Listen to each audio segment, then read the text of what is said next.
world may seem to be in chaos, but never forget, one person can change the world for the better. So this coming year, making your resolution to keep the beautiful holiday cheer going throughout the new year.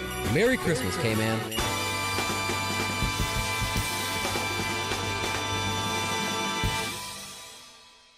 Talk Today is brought to you by Subway, open 24 hours in Countryside, Anderson Square in Georgetown, and Centennial Towers in West Bay. And by the Ministry of District Administration, Tourism and Transport. Explore your history, explore your land, explore your sister islands. MedLab in Smith Road Plaza, your complete medical laboratory solution. Call 949-7331. And Savannah Pharmacy in Countryside Shopping Village, convenient opening hours including Sundays and holidays.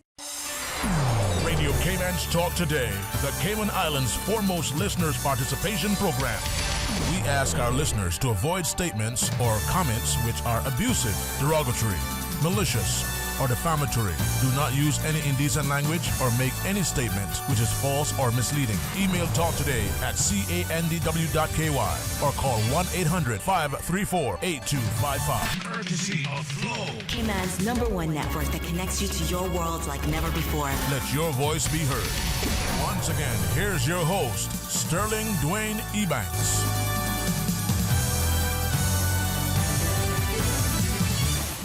Hey, good afternoon and welcome. Thank you so much for joining us. Always a pleasure to be able to have that, for me, distinct privilege and honor to welcome to our studio our elected parliamentarians and the Honourable Speaker, Honourable Kathleen Ebanks joins us. Thank you, Mom. Publicly, congratulations on the election. Thank you.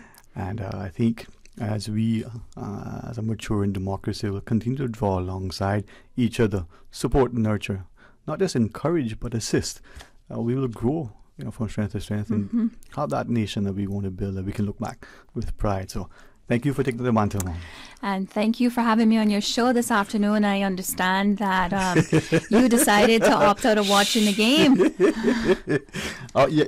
Hey, listen. I don't know. Well, football, World Cup only comes, ever so often, and for many of us, it's one of those things where we may not make many demands of our families or of our time, but don't get in the way. And DVR aside, it's not the same thing. So, but it's good rivalry. And if you will look to your left, you'll see one of our colleagues that probably needs to be put somewhere else so that she doesn't locked up at home. Yeah, she doesn't create trouble for people, or as they say in West Bay, strife. No, but football, and I guess I say that too, that I've always wondered about things and the tradition, and when the idea, not to take away from your presence, but a lady like you who so involved and interested in, so engaging, when football was always played for World Cup during the summer, that's when we did it. And when it appeared that the games may be held for the first time in a place that it never has been, you realize there were some considerations, not probably only the religious aspect, but the temperature. And I don't know how fans, but for some of us who, why you change it? It always has to be here. Change is good. It's the only constant. Maybe it's an opportune time for us to rethink when we do certain things, why we do certain things, and by doing certain things in certain places at certain times, does that add greater value, enjoyment, greater returns? Just wondering about it. That's pretty deep. For an early, yeah. Thank you, Mom. Thank you. That's what happens, when your parents encourage you to think. Too bad society don't want to embrace critical thinkers anymore. They all give a label, a different name. But that is the one thing with you. You think, you learn, you share with us. So I think I didn't get, as you were sharing, to listen to your speech the other day. But I'm hoping that as a country, that we look at our parliamentarians and we don't only assign labels in terms of the terminology and ascribe certain connotations to it. Or worse, we don't just get into semantics, but we actually look for substance in what we're doing. It's good to present with some style, but end of the day, as much as I like food, and you eat with your eyes first, if you trust the chef, no matter how, sort of the way the food looks to you, if you trust the chef, you will partake. Your mom will take a little thing out of the pot and say, do you think this is going to need a little more pepper? she's not plating it and making it look great as you would in a 5-star, culinary establishment if you trust that chef. But at the end of the day, a beautiful meal that tastes horrible and one that don't look too good, but you trust the chef and it tastes good, you know which one you're going to take. All right? So You're talking to the lady that hasn't had lunch yet. Okay? Well, see, Kathy, she took up her offer. We could wait for lunch. All right, well, that's a good way to ask, as we go into Christmas. You, through your constituent office, you have an excellent evening plan for us. Yes, we do. I wanted to come on and again, I just want to thank you for allowing me to use this platform to share what we're doing in the West Bay Central constituency. We found that by coming on the radio for our last event, we had a really, really good turnout. And I think we had like about 60 seniors out just for the day event, and then we had the evening with live music, and we had the artisan market. And one of the things that I'm trying to promote a bit more of in West Bay is an art space, because I think that it's one of the things that's often overlooked, and it is something that a lot of people revert to relieve stress, to pass time, and art can be in various forms. I mean, like, music, crafts, and some people, their art or their skill is cooking. Some people put all of their passion into a pot.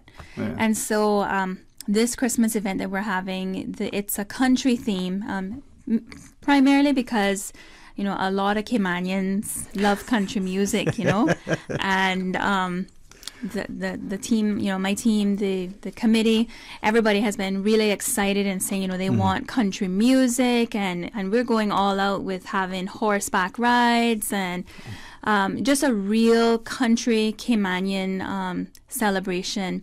And in addition to, the country theme with the country music, we're also going to be promoting our arts as well. So we will have our local artisans out selling their crafts. Actually, I just left some of them this afternoon. They're at the constituency office painting some Christmas decorations. So they were asking me, so we can bring our crafts on Saturday, right? I said, yeah. One of them actually sold out all of her crafts already for the holidays. So it shows that, we as a country, we're starting to be more welcoming to local art. It's Christmas time, so why go out and buy something that's been made in China? I mean, you can buy something that's been made here in Cayman by our own people. And then in addition to the crafts, we also have our West Bay chefs. I remember back in the day when we looked forward to a Heritage Day where it was real local Caymanian dishes. And that's something that I think, at least in my opinion, it's starting to die. We go out and, it just doesn't have that authentic Caymanian taste. And so, again, trying to promote more of our heritage and culture, with food. We have some of our West Bay chefs. We have Miss Aldine Evans, Miss Eileen Barnes, Miss Annie Jackson, and Sheena Minzet, who are going to be out there, preparing, what do we want to call it, exquisite, Caymanian dishes, lobster, conch, turtle, and it'll be an opportunity for them to, sell their, so they're going to be selling local dishes. And then we will also have meals provided for by the constituency, but we don't want to compete too much with our local chefs, so it'll be more pizza, that sort of stuff that you know how it is, the easy food that most people will revert to. And as I listen, it's a wonderful evening, and I think we're so close to Christmas. Maybe a good way for the family. Take a break from the hectic life that we have, from all the other things. Fully cognizant of two things: and the demands that we have on our lives through our works and our other commitments, but also how challenging it is too for some people this time of year because of how there is amongst the festivities a bit of sadness as well. So this is a time for them to come and draw alongside each other and shore up one another, be reminded that you're not alone, and we share with you in your grief and sorrow. Exactly. But we also want to celebrate with you in a life of giving and thanksgiving. And I think that it's been a couple of years now that we really haven't been able to properly get out and enjoy the festivities together. So I'm excited to be able to get out amongst, people in the community and just celebrate the holidays for a bit. And to what you just said, yes, there are people that look forward to these events because it's their chance to catch up with people that they don't see often. Some of our elderly, they don't really get to interact with a lot of people. So any opportunity for them to get out and, just experience, some good music, some good food, catching up with some old friends. Certainly that's what Christmas is all about, that joy of being, a community where we are just together. And in this instance, enjoying some good country music.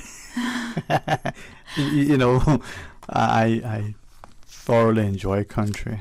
For some reason, I appreciate that the Christmas songs, no matter they're the traditional ones that we know, or whether it's a original rendition of something composed. Once it's in the country genre, I just love it. I think it's just that much better. Yeah. It's for me. It no matter who sings it, how it's sung. If it's not a country star, that same song from Silent Night to anything else. If it's not a country version, it doesn't sound the same. And it's the weirdest thing. It's just a preference. But maybe I'll have to hear it in the Calypso to see if I think of it differently. When we come back, Miss Cather, share with us some more you want in any other issue. And it's a public invitation for this Saturday. You tell us exactly when and where. And I'm already thinking, the food sounds good. Do I have to wait till Saturday? Well, maybe not. Are we going to pause and take a break? When we come back, Honourable Catherine Ebanks Wilkes will continue to share with us, as she's not only an Honourable Speaker, but the MP for West Bay Central. Hey, stay tuned for Talk Today. For medical lab services in Cayman, go straight to MedLab. Blood test, x-ray and mammogram, all of that is MedLab. Affordable fees and friendly service, a full professional team. MedLab is always comfortable, MedLab is always clean. For medical lab services in Cayman, MedLab. The MedLab family would like to wish the entire Cayman Islands community a very Merry Christmas. New stock has just arrived at Super Stitch. Now don't take my word for it, drop by and see for yourself. Fresh off the boat, we have loads of fabric, vinyl upholstery fabric, fabric for cushions, outdoor fabrics, and dress fabric. That's not all. Super Stitch has sewing accessories and craft items. Included in the new shipment, you will find sheets, comforters, throw pillows, bath mats, rugs, and curtains for every room in your home. Super Stitch, 39 Pasador Place, Smith Road. Still offering the best price in town. Call 949-2833 or go to superstitch.com.ky. They say variety is the spice of life. And that's why at Subway, we're introducing the new Boneless Hot Sub. Say what? The premium sub brings new ingredients like spicy breaded boneless chicken, French's crispy fried onions, and buffalo wing sauce, bringing a zesty and flavorful experience with every bite. Add some of your favorite veggies, cheese, and ranch sauce of your choice of freshly baked bread for the ultimate boneless hot sub. For a little spice in your life, try the new boneless hot sub from Subway. So good and tasty. And make it a meal with a drink and chips or cookies. Subway. Eat fresh. You know, Savannah Pharmacy saved my life. Really? Was it the medication they got you? No, not this time. I forgot my wife's birthday. They were the perfect place for last-minute shopping. That's one way to give yourself heart failure. Don't wait last minute for Christmas. Savannah Pharmacy is stocked up for Christmas right now. Gifts for men, women, and children. Home decor, clothes, toys for all ages, fragrances, candles, handbags, and so much more. I was there the other day, and trust me, they'll even wrap all your presents too. Savannah Pharmacy, a lifesaver in more ways than one. Savannah Pharmacy in Countryside Shopping Village provides you with more than just prescriptions. Always just around the corner with everything your family needs for this holiday season. WhatsApp your prescription refills to 929-5045.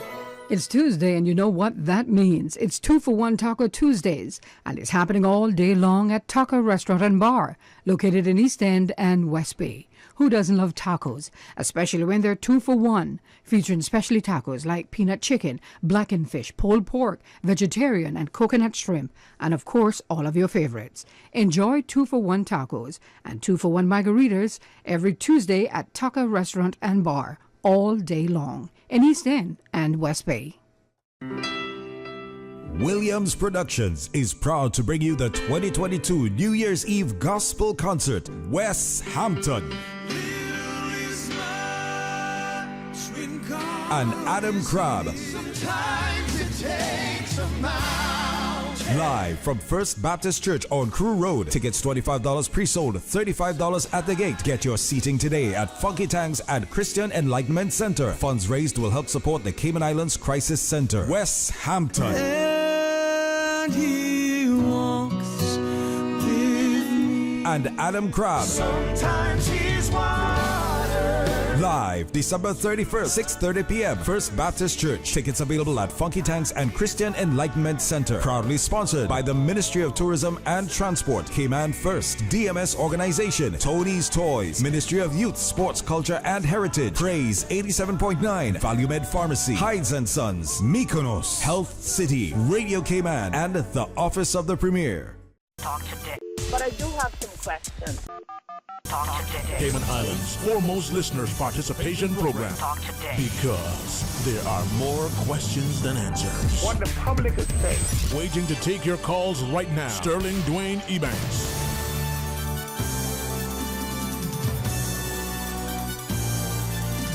Hey, good afternoon, welcome back, and thanks for joining us, and thanks to the Honorable Catherine Ebanks Wilkes for joining us and sharing a public invitation. Now, this is next Saturday. And as we talk about other things, just a quick reminder for who maybe just be joining us. So it's the wider community, and anybody who wants to come by and fellowship with each other. Yes. It'd be a perfect. Christmas is the following weekend. Exactly. So thank you again, Dwayne, for having me on today. I wanted to just take this opportunity to invite, our residents in West Bay and even those in other districts that may want to just get out and, mingle and enjoy some real good country music, some Christmas country music, and fellowship. That this Saturday we will be having our Christmas celebration at the West Bay Heritage Park, and it'll be starting from around 4 p.m. and going into the night. We'll just see how it goes. In terms of timing, we figure around 9 or 10 we'll wrap up. But, the girls that I've been working with on my committee, they keep saying, listen, when we put that country music on, we're not going to stop dancing. So looking forward to just, getting out with the community and enjoying Christmas with a bit of country flavor. And I know you said you're a big country fan. There are a lot of people in West Bay that love country. I mean, I know I have a lot of friends in some of the other districts too. I know East Enders love country. But it seems to be that is the music from, way back when, right? Thank you for not saying from my youth. Well, that's good. I was trying not to put my foot in my mouth. But, again, I just feel that any kind of music brings people together. Exactly. And so we're looking forward to some fellowship, some music. And for the kids, we're going to have Santa, bouncing castle, face painting, snow cones. And the highlight, this was inspired by my daughter and my husband. We've been talking about this for about 2 Christmases now. They've both been wanting to do a hot chocolate station. So we're going to do a hot chocolate station and have hot chocolate and marshmallows, and that's something that we anticipate will be a big hit. And what else do we have on that I haven't mentioned? Oh, food. And also, we're going to have our artisans from West Bay coming out and selling, their craft, so that they can have a little pocket money for the holidays, and so that we as Caymanians can, promote local art, local artists. I was actually speaking on the phone just a short while ago with, Miss Reba Dilbert, and I think everybody knows her for her art. She is certainly a very talented individual, and she's so excited that you know, we're having more conversations about promoting art Mm-hmm. in West Bay, and we know that once we start there, it's gonna just continue to grow. And yeah, that's a bit about what we're going to be doing on Saturday night, starting at 4 p.m. From what you shared, it promises not only to be very festive, but for the whole family, and to come out. And sometimes you just need to get outside, get a little fresh air. You see someone, you have a chat, as you shared, and you're reminded that the last time you probably talked was centuries ago. It may feel like... Feels that way, huh? Yeah, it may feel like that. And nothing better with a good Christmas breeze and a good cooked dinner. Exactly. Wow, lunchtime is calling. I'll have to see if I have 2 left feet. The girls have been talking about building a dance floor, and so I know for sure I can't sit on the sidelines and watch. I'll have to see what kind of... Take a leg, huh? Yeah, what kind of country skills I have. But that's and for me, and I say this, I would probably say I enjoy almost all kinds of music, from classical to country to calypso. I don't like, I don't even call that music. I think this is called hair metal or whatever. That head banging. It's not like you take 2 parts to probably make a better sound. And screaming and shouting. That's not music to me. It'd be better yet if you just put a cat in the bath pan and let it play in the water and be a better sound. That's just horrible. You know? But country and Christmas songs with a country rendition, it's something about it. It's, as I shared, I think about some of Alabama's songs, and you don't need to be able to relate to a space that you've been in. So their Tennessee Christmas, for instance, you can hear the words and you can picture Bacchus, the pines sort of whispering through. You can. I mean, as I can anyway. And you can think about, what is like the expectation of what Christmas is. Your dad coming back, your mom, right. And that's what it is. Is somehow it resonates within the soul. I agree. And one of the things that I found last month now, time is going so quickly.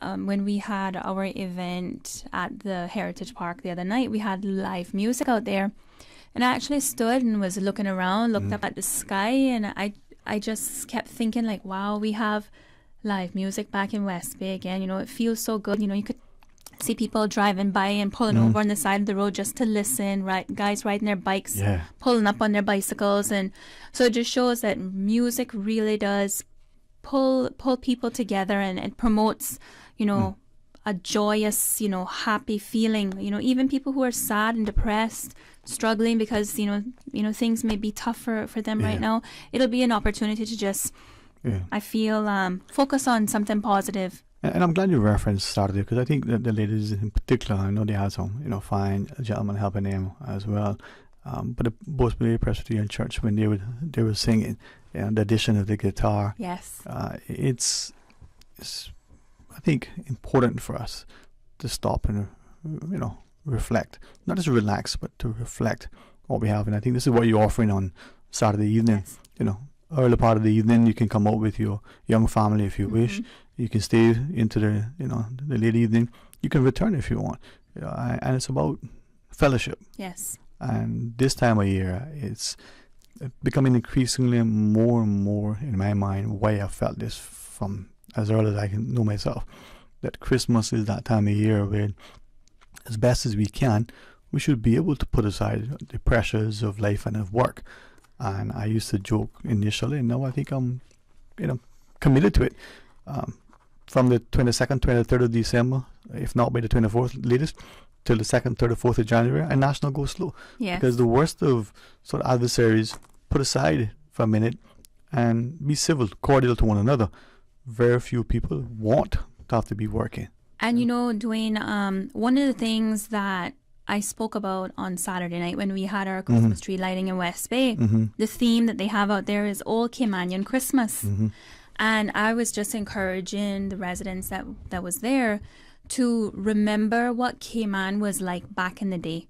I saw a post, seems like years ago now, a Caymanian lady, Miss Sue Arch. She posted, or she's Parsons now, she posted something many years ago where she said, when we had less, we had more. Yeah.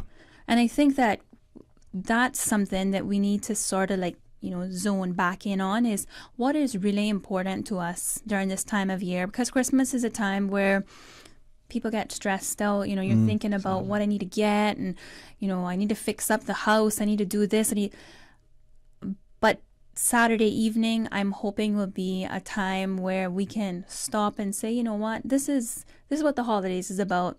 Getting together with my neighbors and my friends and my family, listening to some good music, eating some good food, dancing to some good music, and just really taking advantage of the time that we have while we're here.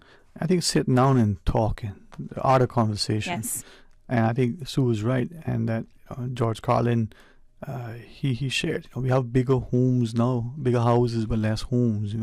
We got more stuff but less possessions. That's it. And it isn't so much about showing off what you have. It's about embracing what you are, what you have. And I know when I said that to someone way back when, national go slow, it didn't resonate to them until I call it 2 centuries ago. So last year was a century, the year before was a century. And he said, if you remember, I say, I've always said that because you look forward to your fathers and your uncles and stuff coming back from the sea. And that was a production. You may or may not understand all that went on, but you know that was excitement. Mm-hmm. And if people take time out, Saturday, a couple hours, and they come, whether they walk, because it's right across the street from where they live, whether they drive from East End or North Side or Bordentown or Georgetown, or even, the surrounding environment in West Bay, they come together, come to be a part of it. Bring the joy, that they would like to get. Everybody will leave festive. And I feel that this is where things have started to change with us as a country, because I remember when I was a little girl, you'd have Santa Claus coming out to the park and all the parents would get together and socialize, and we'd have heritage days where they were jam-packed, not just Christmas. We were a country where Caymanians got together, they fellowshipped a lot together, and over the years everybody's just got busy. They're just trying to navigate through life. We've become now separated, divided, and maybe that's a myriad of reasons. Maybe it has to do with the fact that we have diversified as a country. Maybe we have adapted a bit to other cultures rather than holding fast to our own. And it's a chance for us to, I mean, I say this and be guided by not only you, the individual, but the office that you occupy, both as speaker and as parliamentarian. But I think in saying it first, I think to Miss Ventisha Conley, in the Ministry of Culture, she comes over and she says, hey, Wednesday evening, another opportunity for the country to fellowship. We're going to have a concert for church choirs. We understand that churches give a lot, and so to incentivize to say thanks, here's a prize. But that in itself. But as a community, if we take up that sort of invitation, we go, we compete, we sing, we fellowship, we minister through song another evening. And in sharing that, I'm asking ourselves as a people, if in this country, to your point of, thank you for acknowledging what I was saying about the division, if we allow ourselves to be divided, Scripture says, house divided can't stand. If we focus on that, then it becomes anti. But if we allow ourselves to fellowship, to unite, something as simple as words, I will, not stop saying it until I'm convinced that it's wrong. It's not barkers or any accented way. It's simply barkas. Barkas. That's what it is, right? But we seem to be ashamed to say that, right? It was Boatswain Bay, not Boatswain's Bay, right? And not Boatswain's Beach, until someone pointed to someone, and we heard otherwise reputable people saying it, even from what was then Legislative Assembly, because that's what they were told. Oh, geez, sorry, I didn't know. They wanted to make sure they were saying it correctly. Well, how you spell it is how it's said. B-O-S-U-N, whether it's B-O-A-T-S, right? Boatswain Bay, bottom of the new. And if you listen to a lot of the other nationalities, like I appreciate listening to, some of the Jamaicans that you need to cut off. No. Some of the Jamaicans. Oh, sorry, come Jamaicans? Yeah, boy. I didn't say that. I talk about time. Let's be clear. Don't put me in trouble. No. Mr. Wicks, he was like, boy, she was really. But what I was going to say is, it's so nice to hear people who are educated, speaking clearly and fluently, but with their native tongue. And I don't understand why it seems again like something that locally we don't really do often enough. Yeah. Dialect, diction, elocution is separate when you're speaking and when you say you're writing, right? Mm-hmm. I would like to be able to write as best as I can grammatically, all right? But then when you speak, your parlance, your colloquialisms, those things are evident of who you are. And like you said, if you speak to our Caribbean neighbors, sometimes I sit and marvel for my Bayesian friend to the others, and I'm thinking, it's beautiful whether they've been here, some will have as long as I've been alive, or for some that they've just made their first venture to Cayman a few moons ago. But it's that pride. But they hold fast to that. Yeah. Mm-hmm. We need to also allow ourselves to celebrate and not be castigated. I take my licks for being a strong West Bay, sometimes speaking too fast, but it is what it is, right? All right. Honorable Catherine Ebanks Wilkes, when we return, maybe we'll ask some questions about the excitement in our parliament. And now we won't do that. We're going to talk about the Family Country Christmas coming up on Saturday. Stay tuned for Talk Today. Busy. Feel like there's not just enough hours in the day. Savannah Pharmacy, service to make your life easier. Now you can WhatsApp your prescription order to 929-5045. And pickup is just around the corner with everything your family needs and convenient opening hours including Sundays and holidays. WhatsApp your prescription order to 929-5045. Savannah Pharmacy, wholesome values with modern conveniences. For medical lab services in Cayman, go straight to MedLab. For a full range of medical services, pleasant, clean and comfortable environment, no long lines and affordable fees, visit MedLab at the Smith Road Plaza. Open Monday to Friday, 8:30 a.m. to 5 p.m. and half day on Saturdays. Call 949-7331 to make your appointment. For medical lab services in Cayman, MedLab. The MedLab family would like to wish the entire Cayman Islands community a very Merry Christmas. Wouldn't it have been grand if you had purchased land 30 years ago? It may not be 2020, but a perfect vision has never been more clear. Cayman Brac and Little Cayman, poised for growth with an eye on the future. Your land, your history, your future. Discover all that our sister islands have to offer.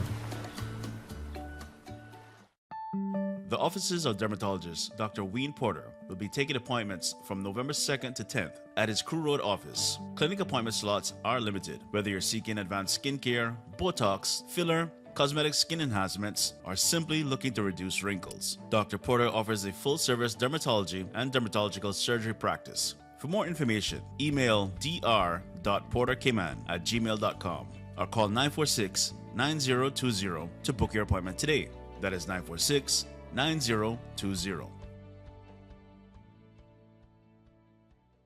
Talk today.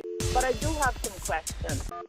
Talk today. Cayman Islands' foremost listeners participation program. Talk today. Because there are more questions than answers. What the public is saying. Waiting to take your calls right now. Sterling Dwayne Ebanks.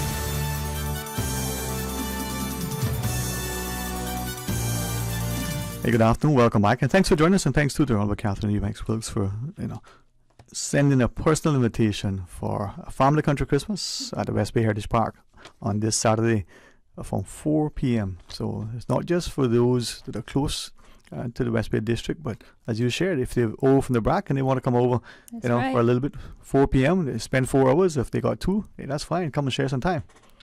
Again, thanks to you, Dwayne, for skipping watching the game so that you would have me on your show.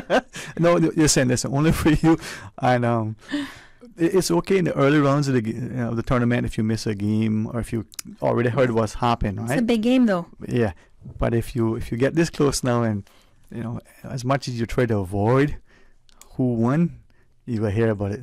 And some of your closest friends gonna say, yeah, this so and so, just to annoy you. Then you go back and you watch the game, but it's not the same thing. So I'll have to figure it out. But maybe I'll find a way out today. Yeah, maybe you will. But yeah, Dwayne, I just wanted to take an opportunity again for those who are just tuning in to invite them out to the Family Country Christmas event that we're having this Saturday evening at the West Bay Heritage Park. We're going to be starting around 4 p.m. And in the early part of the evening, we'll be having events geared more towards our children. Some of those events include having Santa, bouncing castle, face painting, snow cones, and of course food. And then into the evening, we're going to have some good country music, inviting anybody who's coming out to dress, country theme, wear your boots, wear your hats. It's going to be a good time. Jamboree, huh? Yes, I've been warned that it's going to be a lot of dancing happening on Saturday night. So anybody told Mr. Wilkes that? I mean, because he might be a musician, but is he a dancer? He certainly is a dancer. Try to keep up with him. Oh, that's beautiful. Yeah, we haven't danced country before, but we get it. Well, listen. It's like there are certain things I would like to learn, and dancing is probably one of them. And to watch people dance, my daughter had to do a feature on a country. She picked Spain, understandably. We did the flamenco. She prepared a number of different dishes, and that sort of approach to learning, it's interactive, it's engaging, but it makes you realize that true knowledge isn't just research, recite, and regurgitate. It's about immersion. Yes. And so I think for those of us who can't dance, Susan, and for those of us... Not her. She can dance. Speak for yourself. You can dance, right, Miss Susan? I knew it. So, it's true. It's true. Man. She says she can't dance. And she started throwing that foot out. Ay.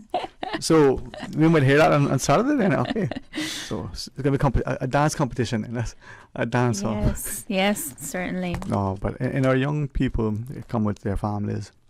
It's going to be a wonderful evening, And that really is the aim of the event, is just to bring people together for the holidays. I think, as I was saying earlier, we're often very busy focusing on, it's just work, home, dealing with the kids, back to work.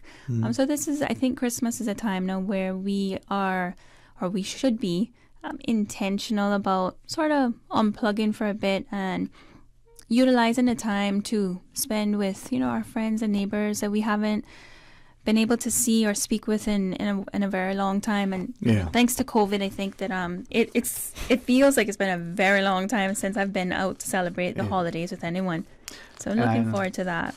Understandably, I mean, the psychologists probably can tell us more, but we get conditioned. And now we're probably so acclimated to being alone, to being physically distant, to attempting as best as we can to be sensible and safe because of what the messaging has been. But we're people. We're social beings. So we need to taste a cassava cake, and you reach across to your partner and that fork that's in your plate, say, hey, taste this. Right. Someone won't do that because of, I say it, others will say it's irresponsible, but some of the nonsense that is permeating in our societies. Now is the time to still be sensible and safe, but fellowship and know what works for you, and like anything, be sensible, and you'll find that life is that much more enjoyable. It's going to be a great evening come Saturday. I think. Are you going to come? That's my plan. Listen, if not, we're going to turn the music up really loud so you can't go sleep. And another far away. No, man. I found in recent times, and it's something I need to work on. Like, I stand on the sidelines in the distance. I don't want my presence for people to have any connotations, and to watch things transpire. So that it's so beautiful to see the hard work of individuals, because they put in their heart and soul into something to bring joy to others, and it's amazing, especially this time of year. I guess one of the reasons why I'm so prayerful that we'll be able to have that time without all of the obligations of the work that we have. We already want to go and find a cassava meal. Thankfully, people like Mr. Dan and them before would have it graded for us. Nowadays, we probably can't find it, right? And there's a lot to go in to bring that food to the table. Yes. It's being done for us. Let's just come and enjoy. Agreed.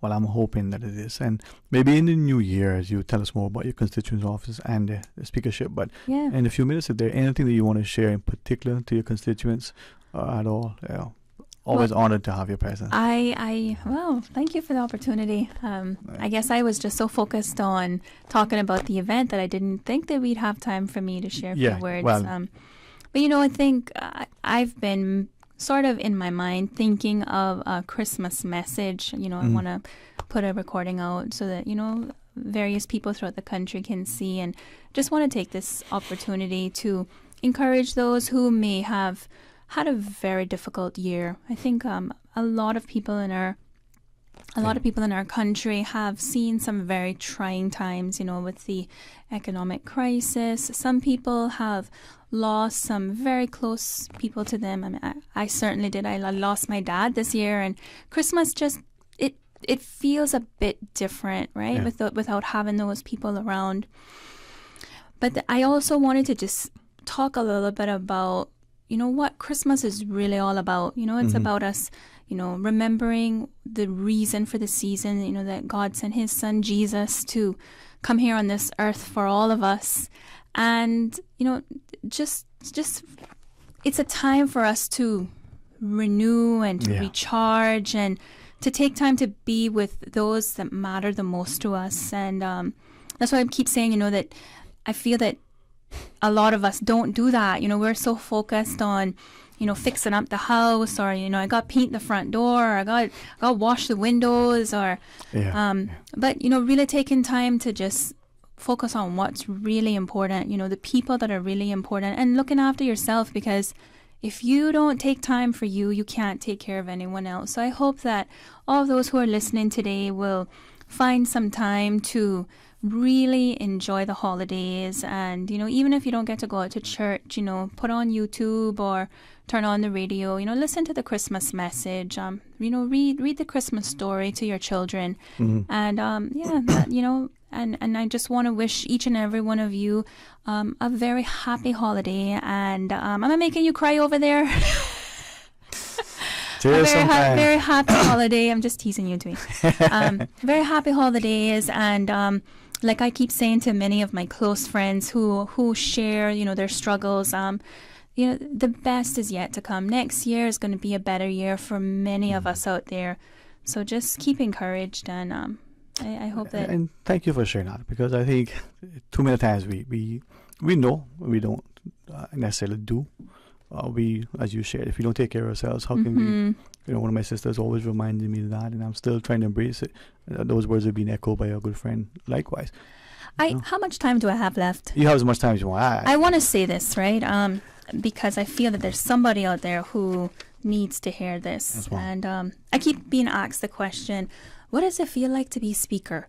Well, for me, for weeks, I've really only started to be active in my role since we sat Parliament the last couple of days. But I still feel the same. But there was something that happened the day that I got sworn in, and I thought I needed to share this with, I just needed to share it. Yes, ma'am. I was sitting in the chair after being sworn in, and was looking at the audience, and I reflected on my life 5 years before I was in the chair. It was quite different. Yeah. There was some challenging times. And there's a Facebook post that's going around where people are copying and pasting and says, like, I remember being broke for Christmas, and I reflect on that. I thought about how difficult life really was for me 5 years ago. And then I thought, if somebody would have told me then that 5 years from now you'll be sitting in the chair as a Speaker of Parliament, I probably would have been nicer to myself. I would have, just said, I just got to make it through this. I just gotta be patient, relax, and just focus on what I need to do, because something good is coming for me. So I just wanted to say to those people out there who probably feel like they're at their rock bottom, life is really hard. Don't despair. You're going to get through it, and it's going to be a bright day very soon. Amen to that, Patient, prayerful, pensive. And I think in what you're saying, maybe I ask our people to be a little bit more loving and kind to each other. I mean, we don't know what people feel and what they're experiencing. Exactly. And that's... we're so hard on each other. My lady, if only we would listen. Blessings to you, Mom. And she did say, she's going to take up the good partnership of her spouse, and they're going to shake a leg. Yeah, we're going to shake a leg. So she's inviting all the rest of us to join alongside. Maybe Susan will be my gonna come too, right? companion for the There you event. go. Yeah, we got to do that. Yeah? Can I just share before we wind up just the details one more time? Yes, so it's this Saturday, the 17th of December at the West Bay Heritage Park. And it starts at 4 p.m. So inviting anyone who is listening to please come on out and celebrate Christmas with us country style. Well, I think this is fitting. Thank you to this listeners. Thank you, Kathy Ann. Yeah. Thank you. You are an inspiration to us young Caymanians. Oh, that someone said that? Yes, ma'am. Oh, wow. Yes, ma'am. So well, thank you very much. Thank that person for sharing that. Yes. Let's inspire, nurture, care. Let's show love and compassion and concern. Let's draw alongside and be our neighbor's keeper. Saturday, it's going to be a wonderful evening. 4 p.m. 4 p.m. You better come. Yes, ma'am. Yes, ma'am. Now you can send the car for me. I'm going to send the car for you. All right, let's pause and take that break. When we come back, more talk today. Today's biggest news. Radio Cayman. Your voice, your choice. Local, regional, international. This is Headlines from Radio Cayman's newsroom. Today's biggest news. With your latest headlines, I'm Felicia Rankin-Solins. The Department of Labor and Pensions advises the public that they will close at 12:30 p.m. on Friday, December 16th to facilitate a staff holiday event. Regular office hours will resume on Monday, December 19th at 8:30 a.m. In international news, a major breakthrough has been announced by U.S. scientists in the race to recreate nuclear fusion.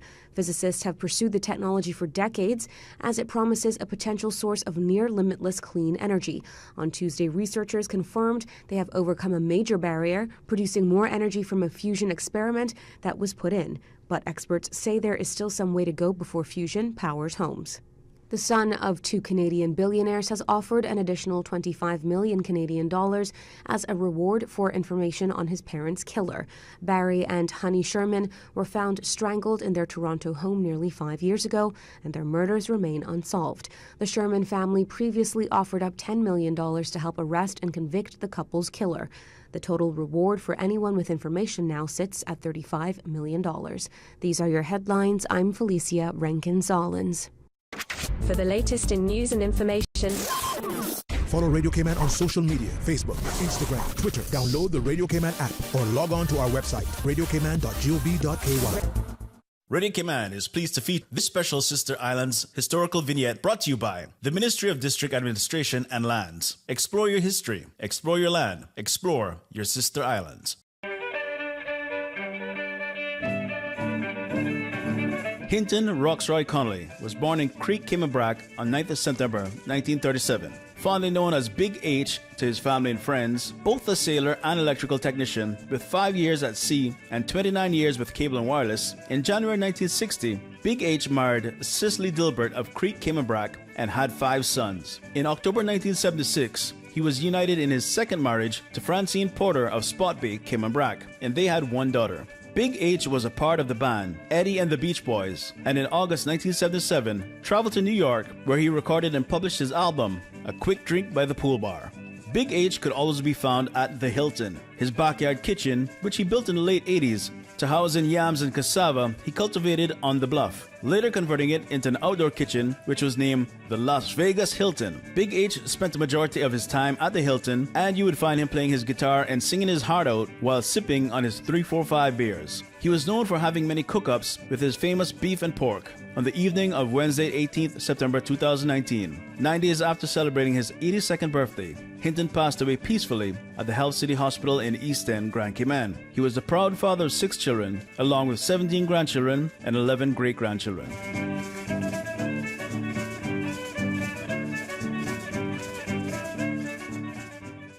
Radio Cayman is pleased to feature this special Sister Islands historical vignette brought to you by the Ministry of District Administration and Lands. Explore your history, explore your land, explore your Sister Islands. Explore your history, explore your land. Explore your sister islands, the ultimate staycation experience. Your culture, your freedom, the land that time forgot isn't gone. It's your sister islands. Discover all that our sister islands have to offer. Talk today. But I do have some questions.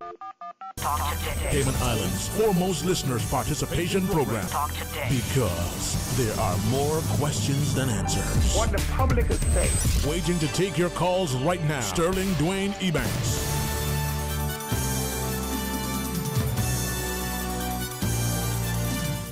Hey, good afternoon and welcome back. And thanks for joining us, and thanks too for this chance now to share with Jamo as we invite the community. You know, this time of year, we see the charitable sort of spiritual aspect to our society really coming alive. And for some of us, we're mindful that it's even more incumbent than ever to draw alongside. I'm very grateful for the Honourable Speaker as MP for West Bay Central extend the invitation, and hopefully through that we see the need to come out and celebrate, to be, you know, that sense of fellowship. But Jamo, as you join us now for this discussion, it just shows that that's something that we need to do day in and day out. We need to not just be our brother's keeper, but we need to sow good seed and help to nurture, especially our young people, and in particular our young ladies, so that they see it. Now, lots on my mind, but maybe we'll get there. But welcome, man. Good afternoon. Thanks for joining us. Well, Sterling, I want to thank you for having me. I always got cause for young people, so yeah. Now I have one that's thrown on my lap because of the responsibilities of my household. So I say, okay, I'll find a way to help to promote this cause. Coach Redver has been doing an exceptional job with young girls in basketball. Mm-hmm. He has proven that his program works in developing young ladies for life, not just for the basketball court. Yeah. And it so happens that my stepdaughter, who's just turned 12, has joined his team, and her team was actually in the under-19 finals on Sunday. Yeah. So we had some 12 and 13-year-olds playing against some 18-year-olds, and she was kind of holding her own. So I said, okay, she really wants to do this. And then Coach Red was saying, we didn't have a trip this year, or we didn't have a trip last year. So we planning on taking part in this tournament, this jamboree in Canada in February. But we need to get the fundraising going just so up to about 40 of the girls can go, which is his under 14s, 16s, and probably some of his under 19s. Mm-hmm. But he's focusing on getting 40 of the under 16s and under 14s there as a developmental, because they don't really get a lot of game time in Cayman. So this taking part in this tournament elsewhere will help them become better. You said the number 40. Mm-hmm. And for me, and it's not just because I'm familiar with the program to see success of Coach Ridva and some of the other team players over the years here, but that's a significant number of young ladies, and for a community where there's many options when it comes to sports, to see basketball and see that level of commitment. I'm hoping as a country that we understand the importance of it. If we have ever had a team of youth that we've traveled overseas, whether it's in sport, whether it's in some of the endeavor, it's expensive. Not just the financial commitment, but the time, the organization, the logistics. It's costly, but it's worth it. And it's not just the trip, it's what it promises for them as it positions in their minds. Hey, the world is beyond our shores. They understand what it is. Yeah, So- I think the good thing about traveling in a team like this is that Coach Redver has such great vast experience in doing so. Yeah. That the young ladies get to absorb the culture as well. Mhm. They're not just going just to play ball and have fun. They're not going to shop. They're Yeah. going to Yeah. experience, bring their camaraderie to a whole different level. Because from the time they leave the shore, yes, it might be Women of Valor Basketball Club, but they can look at them and say, those girls are from the Cayman Islands. And that's ambassadorship. Yeah, and thank you because you have 40 individuals, 40 homes, and those 40 individuals impact maybe 400, right? Maybe 4,000, but they serve as ambassadors. They carry out with their pride, And this is where we develop our nation, where we build, strength, resilience, respect. Yep. And here's where I promise to prepare them as ambassadors, so they can know about their culture, know about their heritage. So if people ask of these 12 and 13-year-olds, where is the Cayman Islands? What did they do? What is it about them that's so unique that they offer to the world? These young ladies will be prepared to answer and to respond and to be good ambassadors for our country.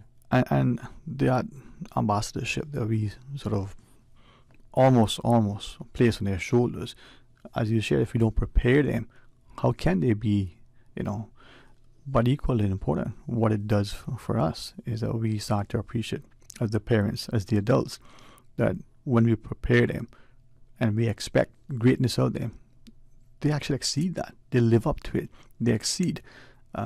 Something that I witnessed firsthand and was a great moment for me. You take young children, boys or girls, you take them away for a sporting event. We understand, what the expectation. We know, for want of a better word, the game plan. Right. And as they go, whether it's the restaurants that we eat, it's a hotel that we stay in for most part, they conduct themselves a certain way. And to watch other people then look at these young people and immediately sometimes have a perception, the young people, they can be noisy and rambunctious, and see that they're different. They're polite, they're respectful, they're young people having fun, but they're also very much, good ambassadors. Then they ask of you, well, where are you guys from? How do you achieve this? That's what's key, and that's what I like with what you guys are doing. Yeah, and I think that's what's so important about what Cayman offers to the world. Yeah. And people brand it as Cayman kind, but it's just you being kind. Yeah, I don't like that phrase. I'll be honest with you. I'll offend some people. No, it's just you being you. Yeah. It's humanity. And it happens to be Caymanian. Yeah, and it's hospitality, something that is innate. Yeah, we like to label and have a marketing hook with things, but sometimes it does a disservice to what you are when you ascribe a certain label to it. And that's one that I think, like a few in recent times, that we need to sort of get away from. But that's just my view. It's as you said, it's kindness, it's hospitality, it's love, respect. It makes us unique because the world is losing its kindness. Yeah. So when you come in and say it's Cayman kind, no, it's just kind. Yeah. And that everybody should have, but we in Cayman try to still cherish it, and I think that is what I would try to pour into these young ladies before they leave. But it costs about $1,200 per person. So you got 40 of them times 1,200. You can do the math, eh? Yeah, it's a steep ask, but Coach Redver is fine with me coming and sharing with the public. If you see these young ladies coming to you with a sponsor sheet, please sponsor them. They'll be doing a lot of different fundraising activities, so they will earn their way there. That's one thing that comes with my household. You have to earn your way as well. So you have to contribute. So while I got Jade's sponsor sheet with me, I promised her to peddle it around government admin building, of which I will do, and see how much support she can get from government officials and fellow civil servants, because I'm a firm believer that I've participated in the lives of many civil servants' children, and now I'm asking for them to do the same for mine. But we are invested in each other. Yes. And it is one thing to seek sponsorship. It's one thing to partnership, right? And there's some of us, I stand by what I say. I had a conversation with someone, but they came unkind. I can't repeat the way the person said it for many reasons. One is that I just don't think that anybody can capture that level of eloquence. But what she's shared is that kindness, as you said, is kindness that is not necessarily innate in us, but it was very evident. We exhibited it. Perhaps now, by labeling it as such, it may serve as a disservice for us, and we may be on the end of giving kindness but not receiving it, right? Or taking advantage of. Man, if you were there, you would have heard exactly those same words. Taking advantage of. I mean, yeah. And this is where they only if you wish, man. But this is why I say that. I see where you're coming from, because it can be easily taken as weakness. Yeah. And servitude. But I'm still a firm believer Yeah. That the greatest among us is those who serve. Yeah. And that is the calling that we should have. That, as we've talked about it, if each person, whether it's spouses, anybody, if each gives his or her own to that relationship, to that cause, then nobody will lack because you're giving all you had. Doesn't mean that you're giving equally. Someone has 2 pens, someone says, I don't have any pen, but then what can I do? You give what you can. You give it lovingly. So with this ask for sponsorship, we're giving to those young ladies in particular a chance to see a world in a different lens, and hopefully as we continue, as you said, to develop them, teach them about who they are, what they are, where they're from. And for me, if we live and work in this country, whether we go back for generations, whether we've only been here for a short time, if this is where we are now, are we doing all we can to make it the safest, make it that place that is, successful in so many ways? Yeah. And I think if everybody was to do their part, we would have no problem, Not at all, man. Because the weight would be so light on those who are bearing the burden now. Yeah. If everybody was to chip in, it'd be a whole lot. And I don't see why there should be any hungry persons in Cayman. I don't see why we should have people suffering in Cayman, young or old. But we just not finding a way of being compassionate enough to our own people. Yeah, I think we're lacking that compassion. We're also confusing, charity. I'm not quite sure we understand what that means in some instances. And probably worse, we're probably so consumed with, life that we're no longer enjoying, life. Jamo, we got a call online. Okay. Hey, welcome. Good afternoon. Thanks for calling. Hi, Sterling. How are you? Blessed and healthy, and thank God for His mercies. How are you? I'm good. Jamo, how you doing? Good, really good today. I got an answer for you. Okay. People have become selfish, Jamo. Selfish onto their own, selfish onto others, selfish onto their people. Look at Caymanians, right? Mm-hmm. And I can talk about Caymanians because I'm a Caymanian. And I don't business if anybody else don't like it. I can talk about it. Just like how everybody else can talk about us, I can talk about us as a people. We have become so distinct in our own nation, yet we have not fallen together the way we should have, having become distinct. We have separated ourselves, while the other nations who are here clung to each other, and they have their communities, and our communities can't stand strong. That's why we have poverty, because if this had been 10 years ago and 20 years ago when people were helping each other and didn't feel away and talking back, let me tell you something. Some things have happened in this country that are atrocious. They've happened to me, they've happened to my son, all because I spoke out on people's right to privacy. So they can attack me again, I don't care. Because there is nothing in this country that they need, that they can hide worse than anything in mine. And I'm free to talk about anything that I have. What I don't like is when people conjure up stuff, publicate it, having not verified it as being true, and are satisfied with that role that they play, and then everybody is supposed to just deal with it. But you see, when the shoe changes, and then you know who does it. It's our Caymanians. Because it's not the foreigners. It's the foreigners who definitely, most times, often or not, engage. And then we decide, no, I don't want it to be part of us, fine, then be part of your own. But even to that, we don't do. I go to the beach, and the people I see at the beach are not Caymanians. And the few Caymanians that I have seen at the beach, I make sure I talk to them. Matter of fact, I've done that with who I thought was a foreigner, who ended up being Mr. Vernon Jackson's nephew, but because of his accent, I did not know who or where he was from, other than his accent. Well, he said to me, you sound very Caymanian. Yeah, because I'm going to speak with a hearty Caymanian accent. The one that I was told by people I shouldn't speak so heartily with when I was in the banking industry, because they felt that the people would be offended by my No, man, they love want to remain raw. Trust me, anytime I travel and I talk Caymanian, they're like, what, just stay here and say anything? Right. But you see, this is the same thing. But our people now, us as a people, we do not support each other. I have watched the Christmas tree gift stuff that they do where you can pick a card and celebrate with a family and give a gift. And they said that the most the least taken cards with those of NAU. Why?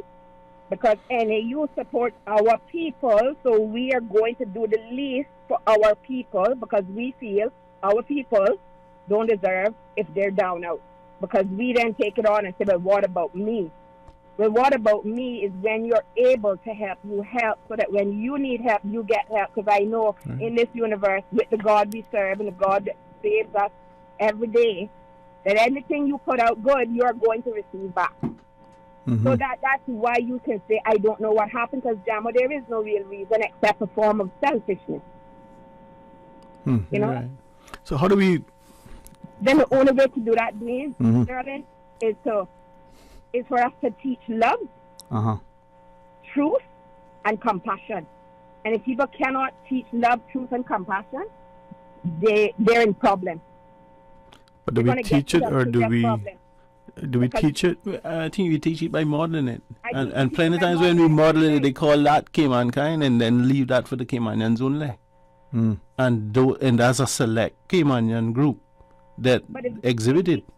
If we on our airwaves and in our social group have that our priority is to feed information that is not true, some may be true, some may be divvied up to make it sound better than it was, some not established, some not true at all. That's the level of truth we have in Cayman. We don't have like one set, you know. We got a range. We got to where it's no truth at all, but published, truth but published, and in between there you got about 6 layers. And we don't stand up as a nation and say we are not going to tolerate untruth against each other because we are already divided. But then, are we also have enough opportunities to model that, to showcase and to ensure? That is where those at higher power have that ability to say, we are going to do these things, we are going to model these things, we are going to ensure these things so that we ensure all of the rights and the truth and the love and the compassion that should be here for our people. Are we also at risk then that the voices we hear, the people we see, the examples that are set for us may not necessarily resonate? I'll give us an example, and I say consciously understanding that it'll offend some people, and maybe they'll find the courage one day with the civility and the intellect to come and have a discussion. But the word is Barkas, in our Barkas, in our say with an accent. It's not Batabanu, it's Batamanu. Now, a Cambridge-trained linguist said to me that if you look at the word, the pronunciation and the spelling don't necessarily be phonetic, right? But something as simple as that, we're unwilling to draw alongside someone to support them when you believe what they say is true, as you shared, or to learn to find out, well, why is it this way? If we shy away from who we are, if we're unwilling... We know who we are. Right. So to what Jamo is doing, right? You invest in our young people, and we're giving them a chance to partner, but also, for me anyway, to learn through travel. And you know how long Jamo been investing in young people in the Cayman Islands? Yeah. And I could do it until my heart stopped beating. Yeah, man. Yeah. Yep. All of your adult life plus your teenage life, Jamo. So you have not all seen all the fruits of your labor because you fight against the same thing that I'm talking about. Convincing us that we should do. You don't have to get on that radio to convince people to do good. That's the thing that I have a problem with. What you should be able to go on the radio and say is, I have this need. How can you help me fill this need? I'm looking forward to hearing from you, but not go home empty-handed. Like, get so many calls that you can't help yourself, right? And without feeling like you're begging. Well, now that you set the tone for me, it is $1,200 per person. You afford it to take? For 40. You can choose one, or sponsor half, or whatever, but get in touch with Coach Redver. His number is 926. You guys have a good afternoon. Thank you too much. All right, thank you too. All right. 926-9335, and let him know which one of his athletes you would want to invest in, or just make a contribution. And Coach Red's been doing this particular program.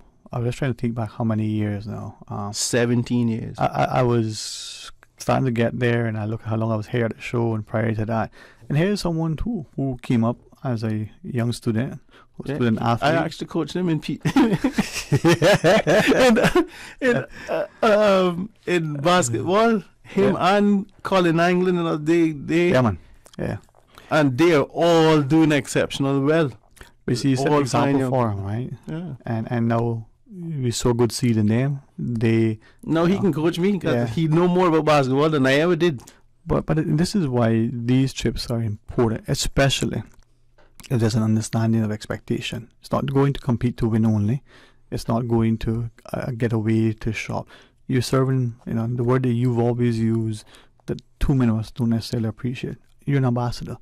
It's why if something is the national team or is leaving Cayman to represent Cayman, right, then that has to have a particular semblance of respect and value. Yeah, and now it also takes a certain level of investment of your time or of your treasure, because while I might not have a lot of treasure, me and my wife could possibly take care of Jade because she is our responsibility. A lot of her teammates don't have that level of support. But even if you are a parent, or even there's one entity that says, "Oh, geez, that's lunch money," it's not so much the amount of money always that is the impediment. It's the unwillingness to draw alongside, to support. You buy a new computer. Remember when they were the rage? Yeah, they're about $200. Yeah, everybody wanted a computer, but it served you no purpose if the computer never came out of the box, if you never connected it, or if you did all that, but someone didn't show you how to turn it on, how to use it. So just because you got a, and I don't mean to offend a guy one time, but he's gone computerized, but it's still as unproductive as before. The computer was still in the box in the corner of the office. I said, "Guy, you got to use it." And that's, that's what he told me. Anyway, that's how it is, right? So, Jumbo, he uses a paperweight. Kind of like the exercise machines that many of us had one time. Yeah. It became a perfect drying rack. All right, so the trip is in February to Canada? Yes, it's February the 16th to the 23rd. It's during the midterm break at school. That's when their weather is the best too, February in Canada. Very cold. They going on me. But anyhow, I make sure to prepare the young ladies so they could be good ambassadors. Coach Redwood will make sure that they're good basketball players. And we should have a cadre of young ladies aged 12 to 16 coming through, so our future remain bright. And I think that is the investment that everybody needs to hear what they're putting into.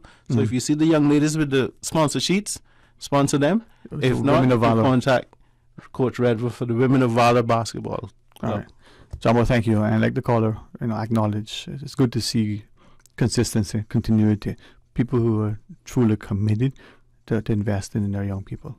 And thank you for the time, Sterling. And tomorrow you'll hear a little bit more about another group of girls. Yes. Who's going away to represent Cayman, and they're ambassadors too. Right. Well, I'm looking forward to that, man. Always good to showcase our young people.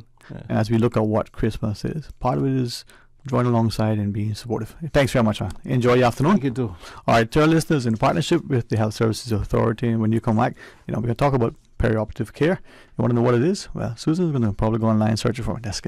Stay tuned. We'll tell you about that in a minute.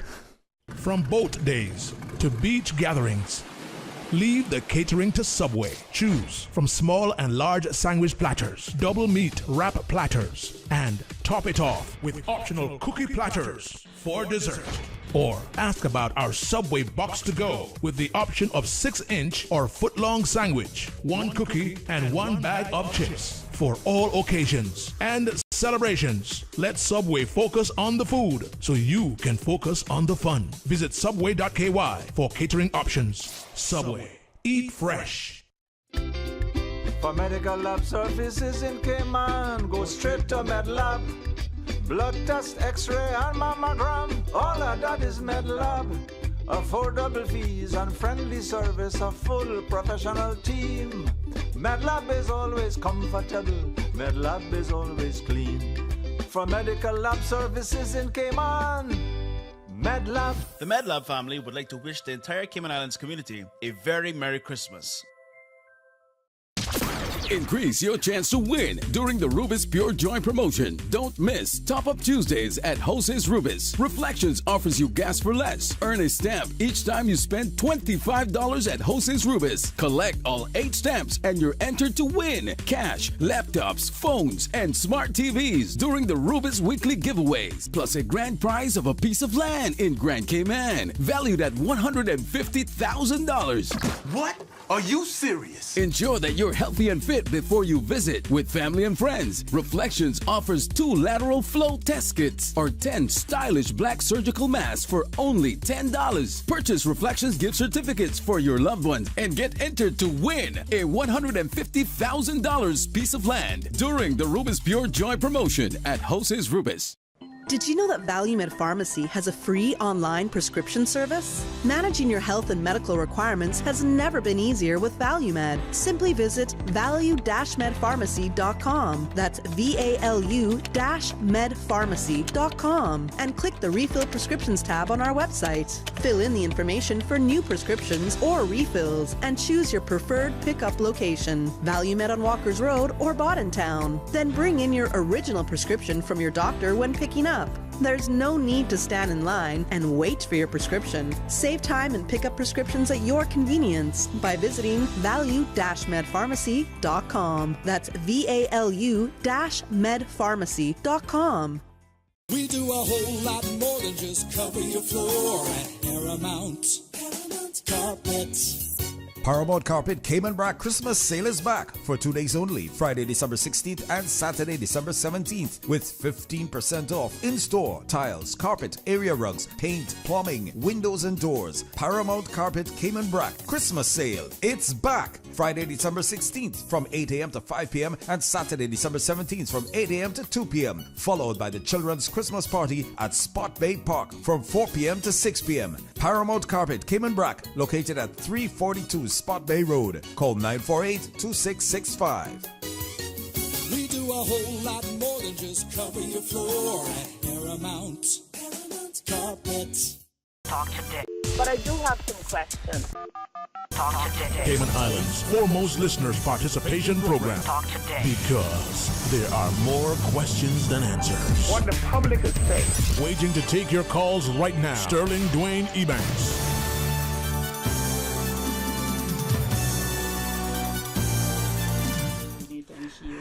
Hey, good afternoon and welcome back. Thank you so much for joining us. It's always great to be able to, be a part of our community and see great things that happen, especially in education and in healthcare. In the studio, as our two of the guests would quickly recognize, once they bring their Zelta in the studio, it's like, that's it. It's all good. But a chance to talk about perioperative care, and as we go around the table, I was half jesting initially in our Zelta to sort of let you be the de facto co-host, but since you declined, that's fine. I won't take it personally. Could I maybe at first, as we go around the table initially, as we get into a discussion of perioperative care, perhaps as nurse manager, could you, hopefully our news would use this, just a brief intro, and then Ms. Shamika, when you finish, then come back to you first, and then I guess we can introduce Nurse Zelta, but okay. So, little intro though, about, your role, your title, your name, and the like. Would that be fine? Yeah, great. So thank you. And my name is Grace Boda, and I'm nurse manager for OR, ACU, and Central Sterile Room. So I've joined HSA, I would say recently, about 5 months now. And so basically I'm from UK, and it's a great opportunity to join the team. And so yeah, as I'm learning also new setting and everything, but I have a great team with me, and so when we're going to talk about more of our perioperative setting, and so we'll talk about more about, and it will give you more of an awareness to the public as well. I think because we work all indoors, so not many of the public or aware of what we do within our theaters and the ACU and the CSR. So yes, it's great to be here. I'm looking forward to it because it's important. And Ms. Graham, perhaps to you next, if you would just draw close to that mic. You pretend you're Nurse Zelta because Sheila's like this star. Oh, that's a big shoe to try and fill. Yeah, no, just close to the mic, and you have Nurse Zelta on your left. She's your greatest champion. I know. Yeah, so put that mic in front of you, and then we just talk intro as we Ms. Shamika Graham. Okay. Follow me, Miss Grace. Okay, so I'm Shamika Graham. I've been with the Health Services Authority for just about 8 wonderful years. It's been an up and down many times because, things are always dynamic. But if it's one thing that is always good with the health services authorities, that we strive for quality in all areas. Well, that is so true. Now, Ms. Delta, without, the meta has to you wear even your time on the back, the introduction, but would you do the same as well? Sure. My name is, good afternoon, Cayman. My name is Zelta Gale. I'm a registered nurse. Worked for decades in the emergency room. For the past 2 years, I joined the perioperative team. I work in the ambulatory care unit, which I thought emergency room was challenging, but this is an area, specialized area, which is a great area. And you'll hear more about it. Okay. So, Ms. Grace, from that perspective, what is perioperative care? Yes, there's a lot to talk about perioperative setting, and so initially we just talk about the from the patient perspective. So once the patient is referred from any specialty from the doctors, so it be channeled to the surgery if the patient requires the procedure. So that's when the perioperative pathway starts. So surgery can be one of the most daunting times in a patient's life. The same goes for the healthcare professionals as well, to tasked with bringing them through it safely and successfully. Surgeries involve complex procedures that put in unique physical, emotional, and mental strains on patients. So the good news is, however, there exists a system of strategies developed to care for a patient at every single point of the surgical process, and it has a name called care pathways.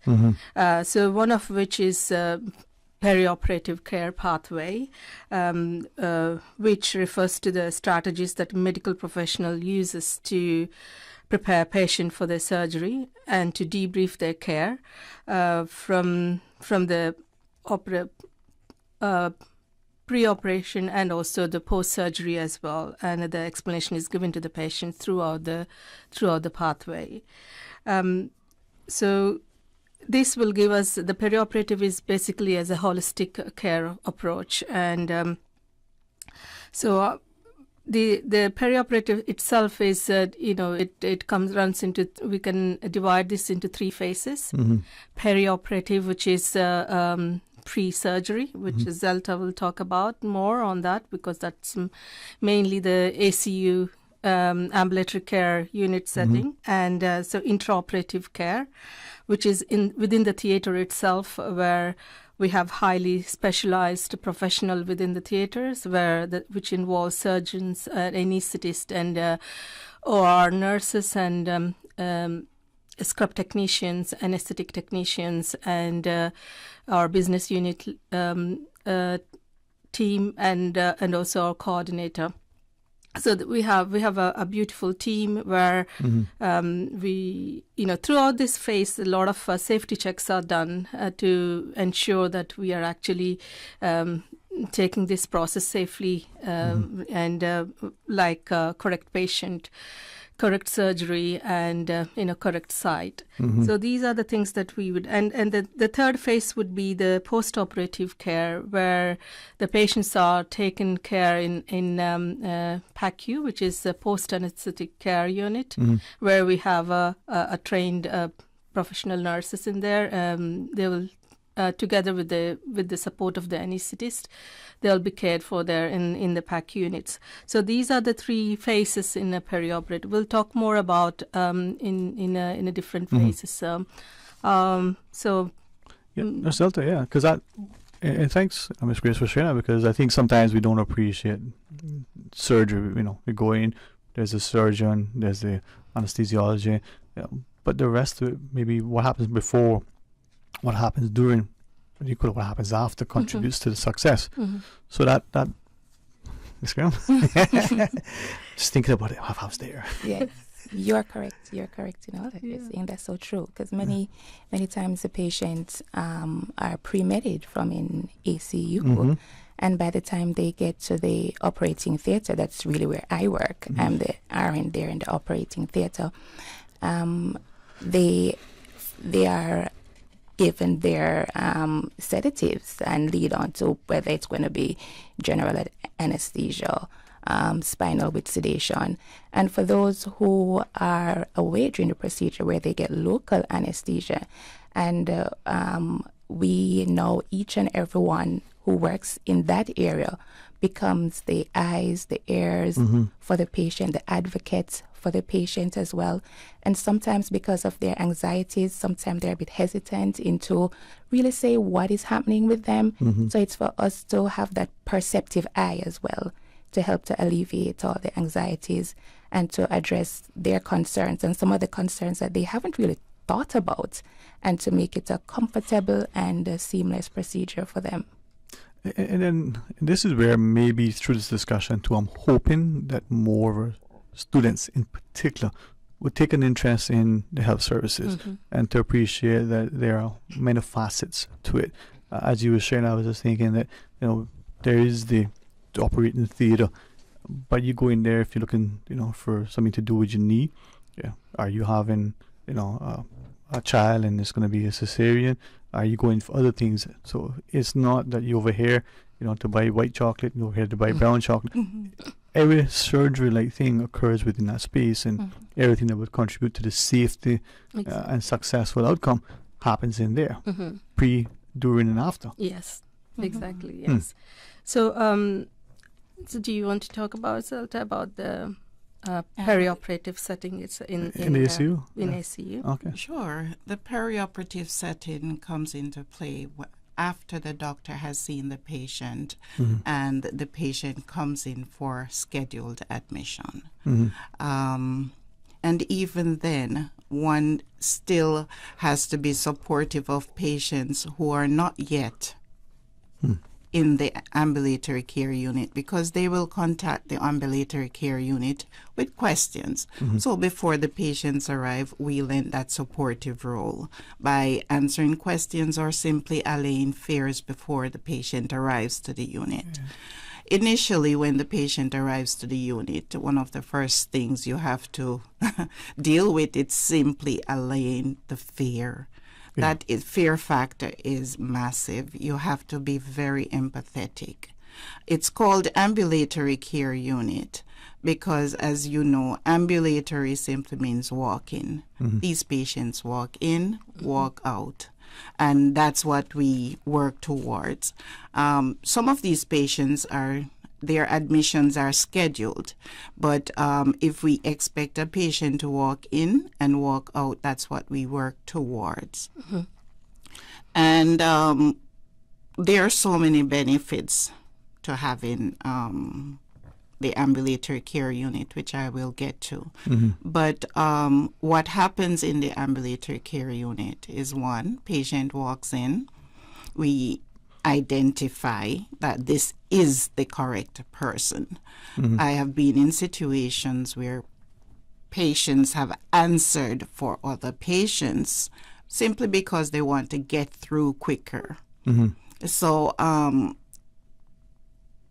So we identify, it's a very stringent role that task we perform in having these identifiers met.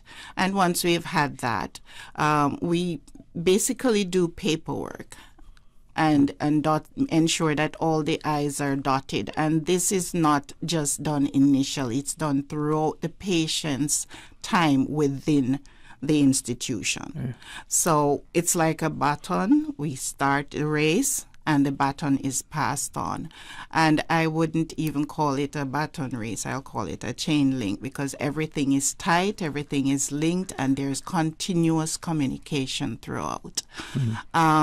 Patient is admitted, questions are asked. And during that time, patient is assessed for any sinister causes, though might be small, that could complicate surgery or cause any form of complications. So a simple example is, say, for example, you come in and you're having a pain in the back of your calf, and you said, I'm here, but, you're having pain in your calf. That could just be a clot in there.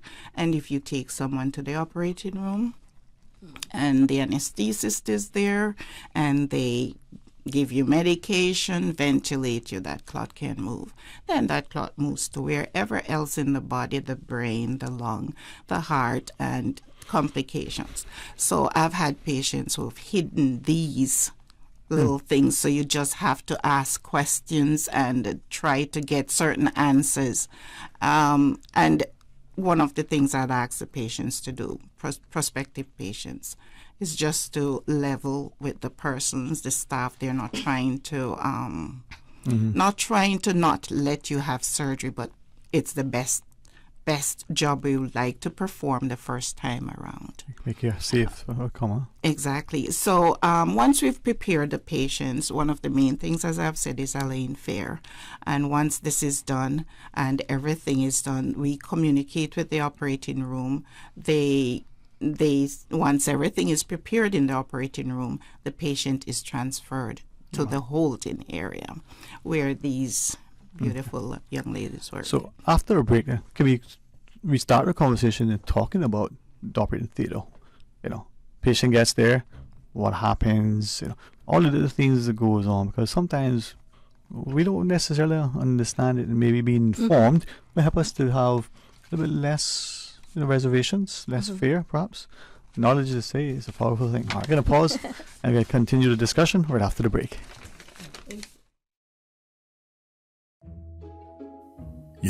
Savannah Pharmacy saved my life. Really? Was it the medication they got you? No, not this time. I forgot my wife's birthday. They were the perfect place for last-minute shopping. That's one way to give yourself heart failure. Don't wait last minute for Christmas. Savannah Pharmacy is stocked up for Christmas right now. Gifts for men, women, and children. Home decor, clothes, toys for all ages, fragrances, candles, handbags, and so much more. I was there the other day, and trust me, they'll even wrap all your presents too. Savannah Pharmacy, a lifesaver in more ways than one. Savannah Pharmacy in Countryside Shopping Village provides you with more than just prescriptions. Always just around the corner with everything your family needs for this holiday season. WhatsApp your prescription refills to 929-5045. For medical lab services in Cayman, go straight to MedLab. For a full range of medical services, pleasant, clean and comfortable environment, no long lines and affordable fees, visit MedLab at the Smith Road Plaza. Open Monday to Friday, 8:30 a.m. to 5 p.m. and half day on Saturdays. Call 949-7331 to make your appointment. For medical lab services in Cayman, MedLab. The MedLab family would like to wish the entire Cayman Islands community a very Merry Christmas. Freedom, Cayman Rack. Freedom, Little Cayman. Soft breezes, blue waters, no traffic. Unwind and rejuvenate your mind, body, and soul. Sister Island Staycations, a taste of freedom. Discover all that our sister islands have to offer.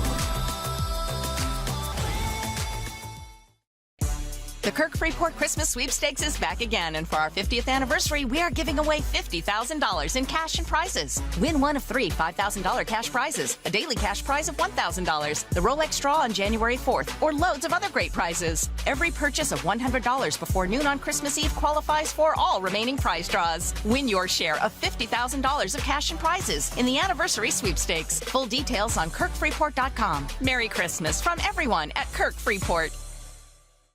How do you turn your house into a home for the holidays? Well, by getting your home furnishings and accessories from Tomlinson Furniture and the Mattress Gallery. Whether entertaining large parties or having a cozy Christmas, Tomlinson Furniture has a wide selection of pieces perfect for your purpose. Shop now until Christmas Eve and be entered to win weekly prizes. For daily specials, follow our Facebook and Instagram pages. Wishing our faithful customers a happy holiday season. Visit Tomlinson Furniture and the Mattress Gallery in the Tomlinson Building, corner of Hospital and Walkers Road. The Ministry of Culture and Heritage invites all to an evening of delicious food, festive music, and Cayman's most skillful artisans and craftspeople. Cayman Christmas, a celebration of culture and music. Wednesday, 14th December, 5 p.m. to 9 p.m., West Bay Heritage Park. Buy your last-minute Christmas gifts, eat some of Cayman's finest cuisine, and listen to the heavenly sound of choirs in the Christmas Choir Competition. Admission is free. Talk today. But I do have some questions. Talk today. Cayman Islands' foremost listeners' participation program. Talk today. Because there are more questions than answers. What the public is saying. Waiting to take your calls right now. Sterling Dwayne Ebanks.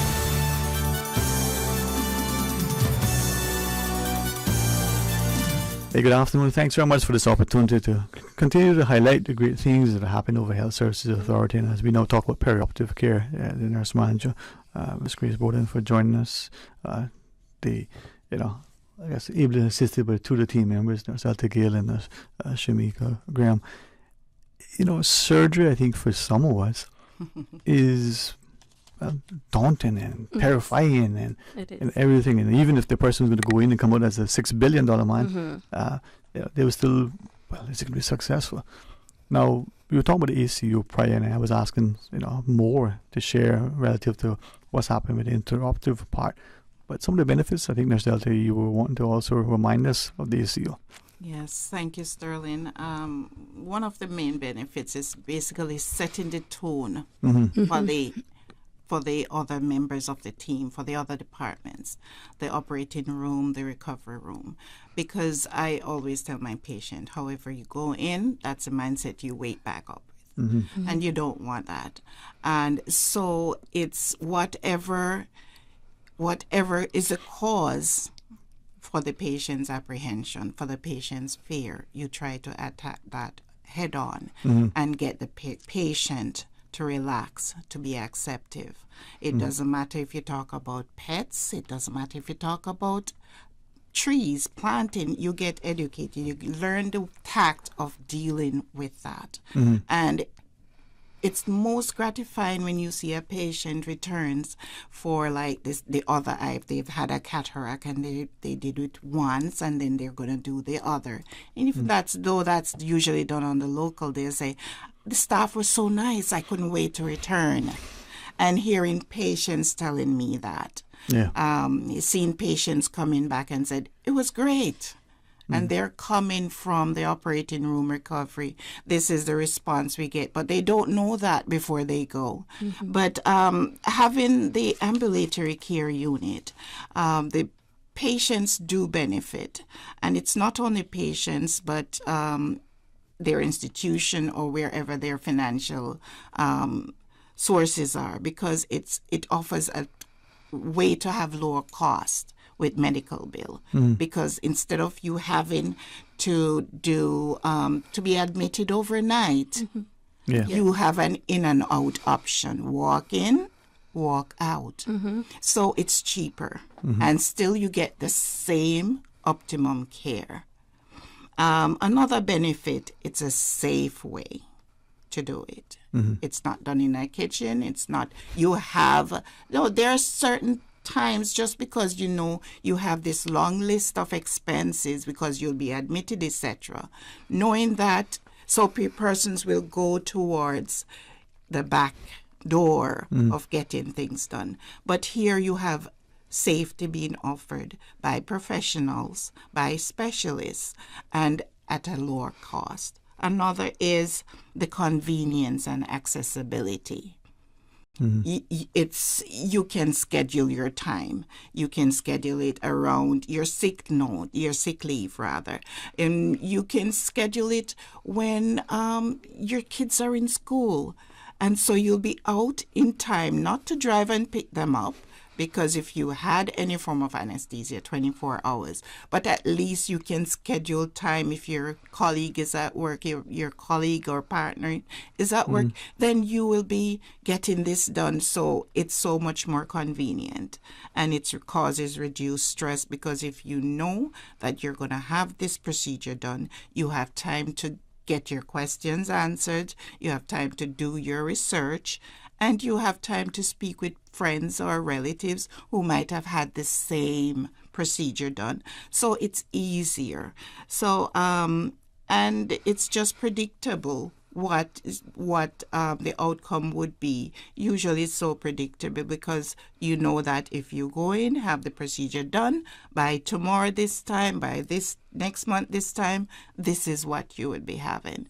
So it's a great area, and I would recommend this area to being a preceptor to any student nurses who are out there who might be listening, or anyone who might be considering going into nursing to consider this area. This is another area that they could consider, perioperative nursing.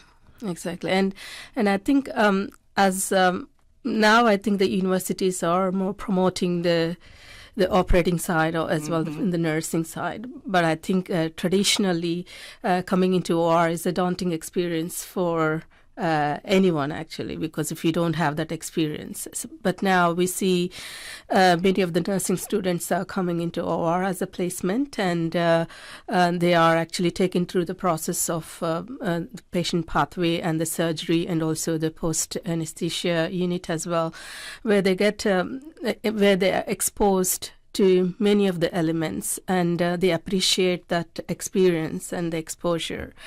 And that gives an opportunity for them to think and to come back to the perioperative nursing and to OR, and also in ambulatory care or in PACU.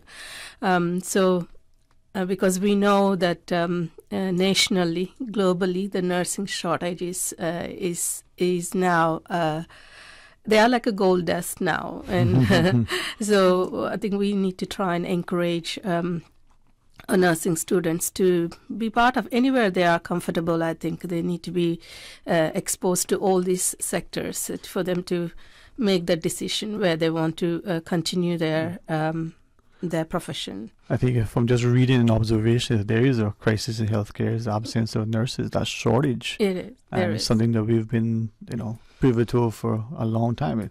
You don't just, go to the microwave and press a button that pops a nurse. Exactly. And even with the training, there's still the experience that comes through years of practice. Yes. But anyway, yeah. We got despots everywhere making rules that make no sense, but what do we know? Yes. So that attraction to nursing, it is something that is the caring, nurturing way that people come to the table, and the semblance of, as Nurse Zelta said, allaying the fears of understanding this. As Graham said, that you want that person to feel as comfortable. They already have many anxieties, and I was just thinking as Nurse Zelta was relaying, we're impatient. We're the patient, but we're impatient. We want to rush through this thing. But that check, how many times have we read in other jurisdictions the unfortunate outcome where the person goes in for surgery on one arm and only to be operated on the second? Exactly. A simple mistake that you think, how can they make it? But it happens all too often. So yeah. So as you just mentioned, the patients are very vulnerable, and so we don't want to add anything to it. So we want to making sure that all the processes that we put in place are taken through and managed well into the whole setting.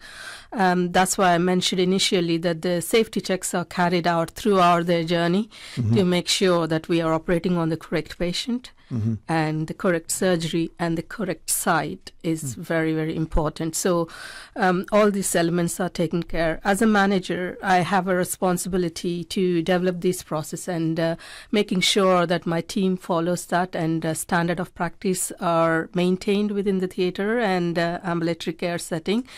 Making sure my staff are trained.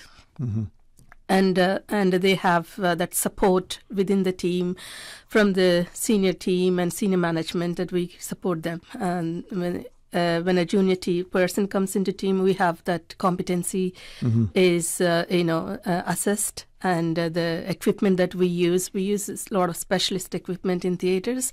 So we as a manager and a senior staff like Shamika, will have to make sure that, and my coordinator, will have to make sure that the staff are trained to use this specialized equipment, and also the surgery that they are actually going to assist the surgeons. And so need to make sure that they are actually following through the process that is actually given through the orientation. And so that's my responsibility to making sure that the things are followed. So we have a great team, great support within the theatre. So anyone who wants to join our team, so we will provide that support. So at HSA, we have our perioperative care itself. We have like ambulatory care, OR, and not least but not mentioning which is a very, very important unit, that sterile services supply room, where they're actually... Shamika will talk more about CSR, but they are where the instruments are sterilized for the surgery and decontaminated, cleaned, and all the reusable equipment is cleaned and sterilized. So this process is very important because you don't want to give any infection to the patient, wound infections. So all these processes are actually managed, and though they are time-consuming, you don't want to cut any corners. You don't want to compromise with any of these processes which are in place. Right. So we want to assure the patients and public that these are actually taken care, and everything is like all the processes are in place, the policies, and all the patients are same for us. There is no difference in taking care of the patients, and so we have highly specialized doctors and anesthetists and the team. So we want to assure the patients that I know it is a daunting experience, but we want to take care of them, and we will assure them taking them through this process. Well, we're told that knowledge is empowering, as so perhaps Shamika, when we come back from the ACU to the journey into the operating theatre, we can even talk about the sterilization process. Maybe get people to understand more. All right, that's going to be the story we're going to tell when we come back. Stay tuned. Today's biggest news. Radio Cayman, your voice, your choice. Local, regional, international. This is Headlines from Radio Cayman's newsroom. Today's biggest news. With your latest headlines, I'm Felicia Rankin-Solins. The Department of Vehicle and Driver's Licensing wishes to advise the public that all DVDL offices will be closed on Friday, December 16th to facilitate a staff function. In international news, New Zealand will phase in a near-total tobacco ban from next year.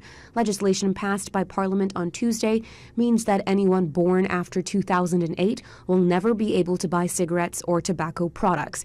It will mean the number of people able to buy tobacco will shrink each year.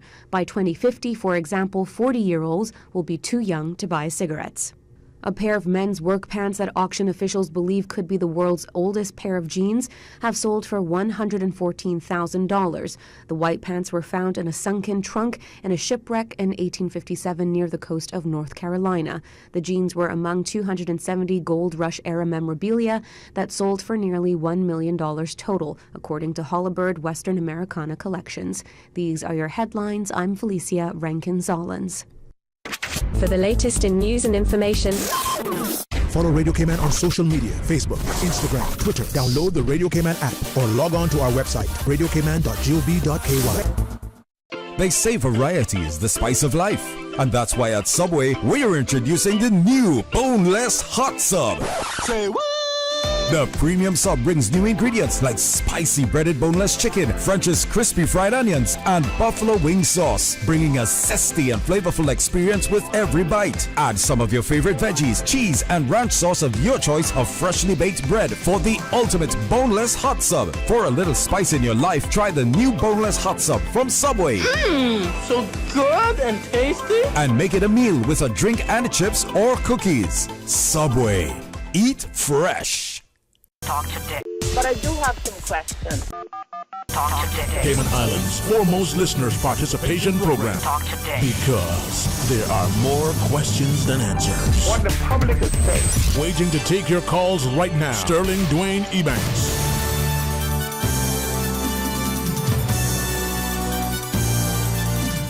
Hey, good afternoon, welcome back, and thank you so much for joining us. And it's a wonderful opportunity to continue this partnership with the Health Services Authority, and especially today to talk about perioperative care. And it's interesting. Hopefully, we listening so that even if we had an experience, whether through ACU or through an operation, whether we went to do something that physicians have been suggesting and we ignored. I'm thinking, for a few of us, it's probably time to go back and get a colonoscopy.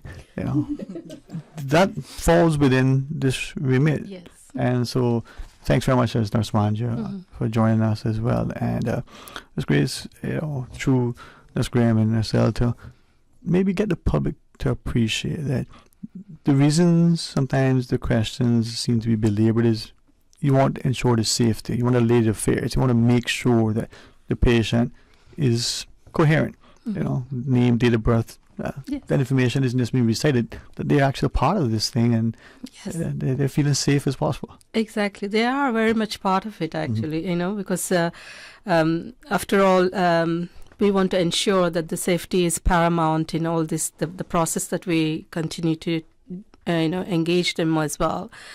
So the process starts when a patient is referred to the surgeon or they are seen in the clinic by the surgeon. And so when they're referred to the surgeon, they are put on a waiting list. And when there is a opportunity comes to schedule the patient, so we'll schedule, and there comes an opportunity for them to see the anaesthetist as a pre-op assessment where they get to meet the anaesthetist, and if there is any other test that needs to be done, investigations needs to be done, then the anaesthetist will take care of that, and they will be, taking that through that pathway, and that's when the surgery date is given to them by our business coordinator. And now, as we all know, we've gone through all this, so patients are still required to take the PCR test to ensure they are negative when they're coming for a procedure into theaters. So once that is all given, the dates are all given for them, and then the journey starts with the ambulatory care. And some of the patients are inpatients as well, so they are admitted in the ward, and so wherever it is whether it's ambulatory care or inpatient setting, the safety is paramount. All the process that I've talked about is taken care of by all the professionals in the ward setting and also in the ambulatory setting. So once they're, and then what Zelta is going to talk about, how the patient journey is going to start in ambulatory care, because they are the first people who interact with the patient when the patient arrives, and they admit the patients, and from there, my lovely ORAs, operating room assistants, they are the ones who transfer the patients into the OR holding bay. From then, the journey from the holding bay into OR, that starts, and there's a lot of checks that needs to be done. So more of that will be talked about in a minute. So initially, probably Zelta can give how the admission process takes place there. Okay. All right, Sterling. We're going to do something this afternoon. Going to put you on the spot. You're going to be the patient. I got to pick my gown. I want a nice one with a. Okay. You're an anxious patient walking in. All right. You're an anxious patient walking in, and you're going to have that colonoscopy that you mentioned earlier. No. Okay, Cayman. So Sterling is going to have his colonoscopy that he just spoke about. This is what hopefully should have happened. Let's see how well Sterling cooperates or how afraid he is. So you walk in, Sterling. You arrive at the ambulatory care unit. And I said, "Hi, good morning. My name is Gail. And you are? Could you tell me your name?"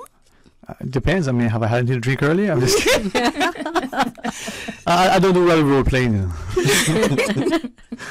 that's kidding. No, but this is sort of the preparation. Hopefully you followed. I know the physician has referred us. She said this is what we're going to do. You've spoken to the anesthesiologist about all the stuff, and now for certain procedures. And gather certain things required. Not just for PCR tests. We know. Different things may preclude certain things relative to the patient's ability to go through. So for the colonoscopy, we've done the prep. We've done all the things. You know about the PrEP. Very good. So this is a well-informed patient There you who go. would have taken his PrEP. If for a patient who is going to have, let's use colonoscopy for example. And this could be for men or women, okay? We advise you. It can be for anyone.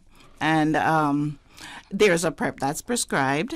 So when the patient arrives, for example, when the patient arrives, introduction is made, and as Nurse Grace has stressed, it's confirmation, confirmation, safety.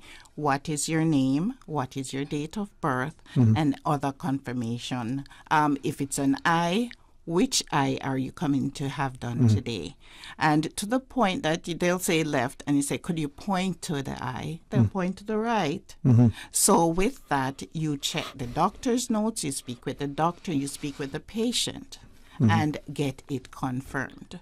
And even things I'm told that, the depression haven't hit either drink, even water. And there's a reason for that, right? Yes. Question like if you've eaten before, when was the last time you ate? When was the last time you drank?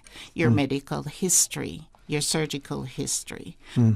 Anything that's pertinent, anything that could affect your procedure or anything that that would help the anesthetist, and even the operating room nurses, if you are allergic to iodine and it's not in your chart, you just never mentioned it, I would call the operating room and inform my colleagues that this patient is allergic to iodine. In that case, when a patient is allergic or has some, sort of slight intolerance, are there alternatives that the patient could use? Always alternatives. So this is important for us to know, but also if we know, to communicate. It's not insignificant. It's the effect outcome. And there's just an important point, if I may go back. Yes, please. When you're mentioning about the colonoscopy, many patients, what they don't understand, that it is very important to follow the instructions as it relates to the PrEP. Because if it's not followed, when we actually reach the operative side, because we want to ensure that we are able to help you to allow the surgeon to visualize a clean lumen as he goes in. Because if the PrEP isn't properly taken, then what you find is that the lining of, or should I say the mucosa, has different sediments which are there. So the process that you would have already paid for, you have whether half prepared or 3/4 prepared for, and it's done, then the outcome, what we would expect to see, it's not going to be a clear, nice mucosa for the surgeon to be able to assess and to diagnose and to then better advise. So we find that a lot of patients would come in. Sometimes they will say, well, depending if it's pills or sachets, the sachets, so they might not be 100% forthcoming with the information, but it's very important to just stress that part of it, that they do follow the instructions. And if they haven't, is to be forthcoming with that information, because we're all here to work with you having a safe quality outcome. So even if it means that we will have to reschedule, it is best, because the surgeon wouldn't want to misdiagnose in any way, which would have a probably adverse outcome, probably not, but it's very important to follow the procedures. And if you don't understand, it's okay. It's safe to say, I'm not quite sure, I'm not clear. Can you go over it again? Patients might feel, okay, I don't want to look like I don't know. That's the thing, you see. We're embarrassed because we think we should know. Right. And there's nothing as a dumb question. I don't want to feel like I don't have any sense or it's dumb. So by the time they leave and you probably pass the nurse, oh, nurse, I really don't understand all of what was said. Can you go over? So it is okay. We are here because of the patient. So it is very important that you feel free and open to express all your fears and concerns. I mean, one of my friends, a physician, he always thinks the patient's trying to get value for money. So when they come in for the colonoscopy, they want to get an endoscopy at the same time, right? Exactly.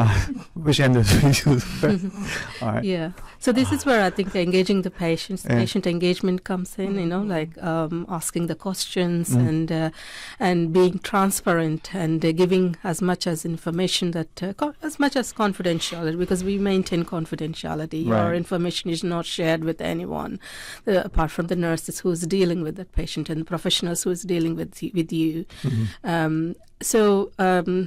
Telling us what you're allergic to is very, very important. There's no point hiding that from the professionals.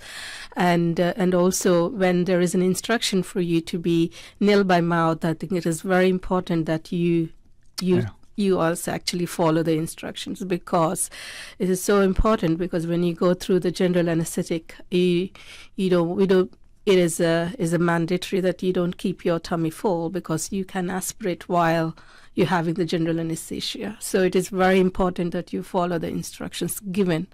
And if you're taking any water or juice or whatever, please let the staff know.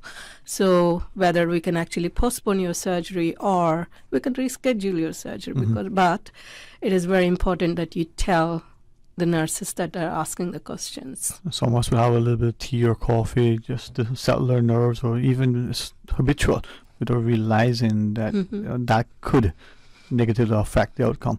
All right, so final quick break to take. When we come back, please share more with us as we talk about perioperative care and hopefully get our people not only prepared but more informed so that we can make better decisions and help out. All right, stay tuned. We'll be right back. Busy, busy, busy. Feel like there's not just enough hours in the day.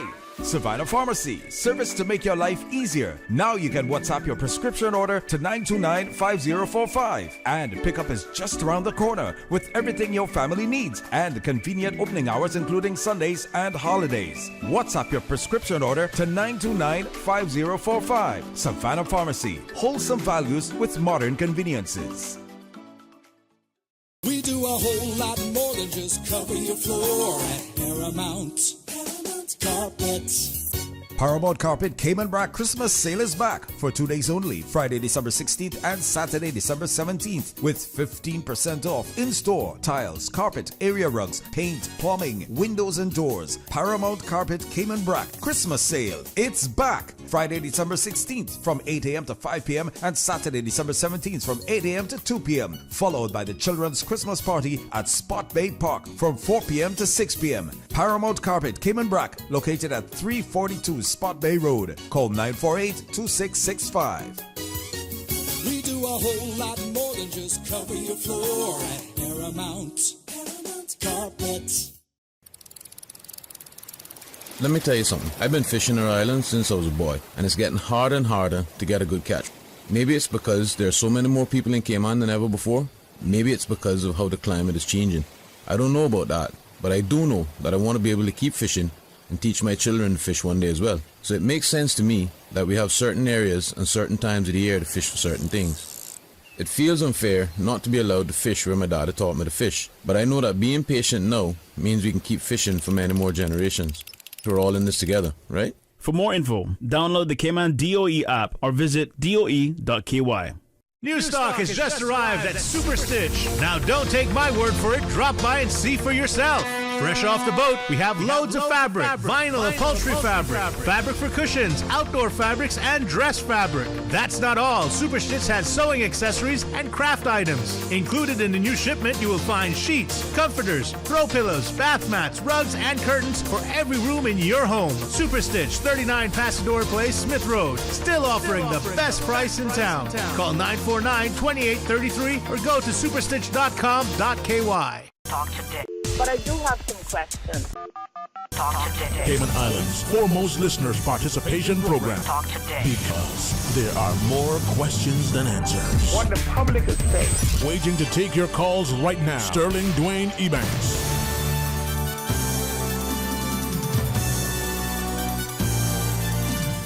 Hey, good afternoon and welcome back. And we have a few extra minutes. I'm hoping that this initiative or exercise with the Health Services Authority would do two things. One, not just encourage more of us into the healthcare sector, but appreciate what we have here and how the more we contribute and draw alongside, the more improvements we can. So together, with Ms. Graham Buddha, Let me say your last name properly. Boda. Boda. B-O-D-A. Not Bodin. Boda. Yes.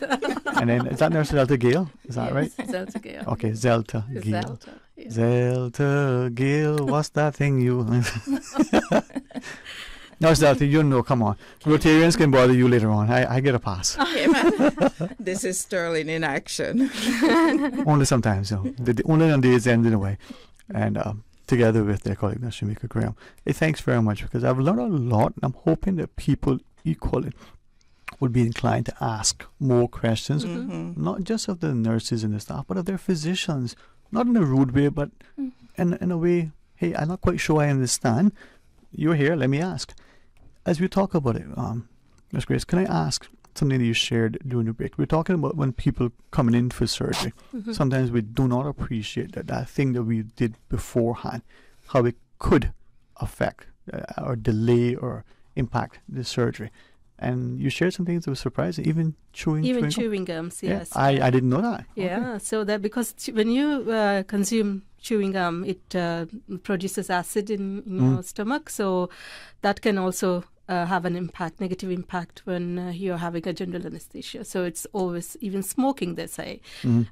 So it is very vital that you follow the instructions, and so that your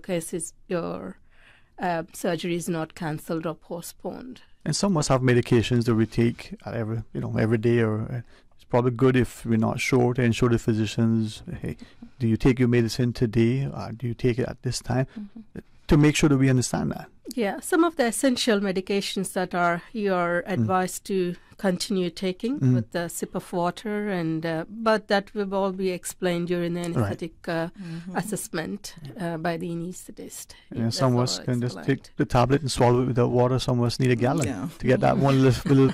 So be very conscious, be very informed. Wow, be very conscious about it. Yeah. And so those are some areas that the patient would be aware of in terms of safety that we check for. But then there comes that point when they are no longer conscious of what is happening. So what happens then? I want to know. What happens then is that we have a beautiful team there at HSA in the perioperative area, and of course ACU, the operating theater, and we have our ORAs, our registered nurses, and we have from our business coordinator to our coordinators, and even our CSR staff, which are there.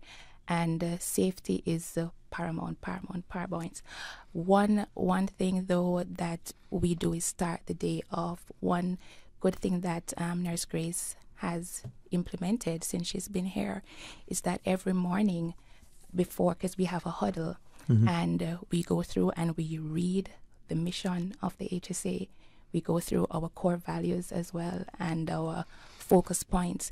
So it is to refresh the staff at the start of the day what our mission is, what our goals are. What excellence they're looking for. Right. And then to remember that it's a team, right?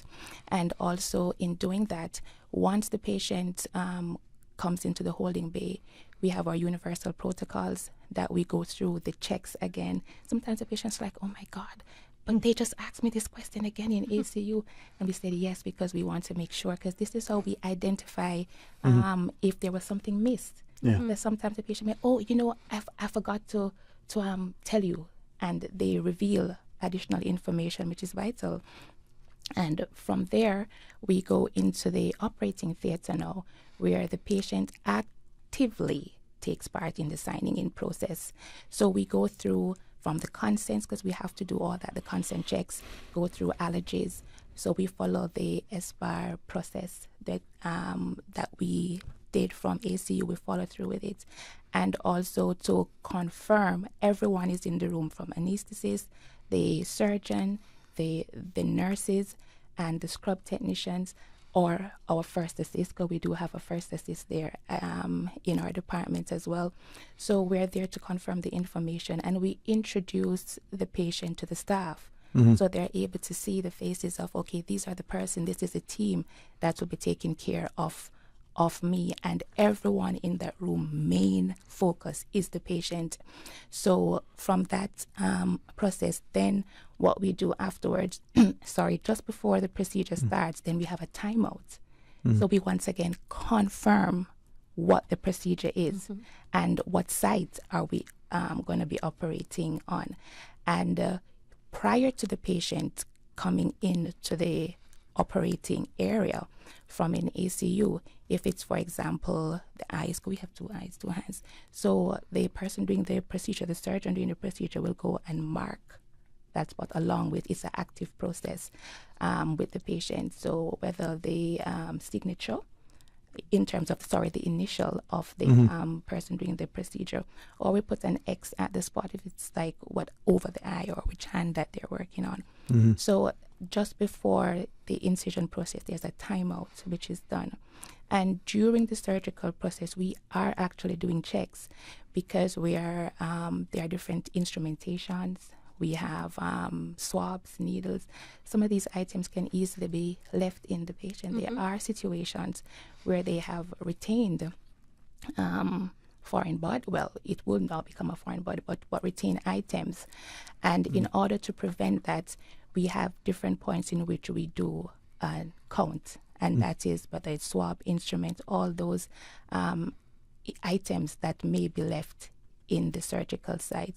So we do more than one checks, and it's a confirmatory check. So when we have done that checks and confirmed, or if it isn't, the surgeons would have to be made aware whether it's correct or incorrect. And if it's incorrect, of course, there's a next phase that we go through in terms of wanting to find that item before closing that operative site takes place. And again, at the end of the procedure, we do a signing out. So we go through the checklist again to ensure that all those areas have been checked off.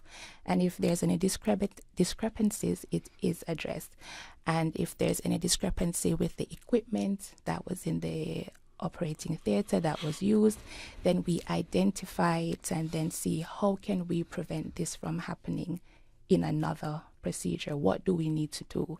And then the process takes place going into the recovery area where a handing over is done, where the team is there with the recovery nurses. We have great recovery nurses there in the OR.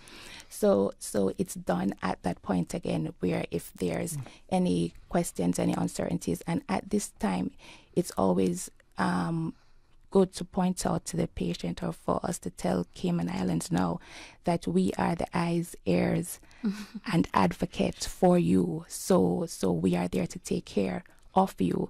And even when you're on that operating table, we have specialized equipment, attachment to ensure your safety, for pressure points, for keeping you warm, for checking your temperature, the monitors, which are all there.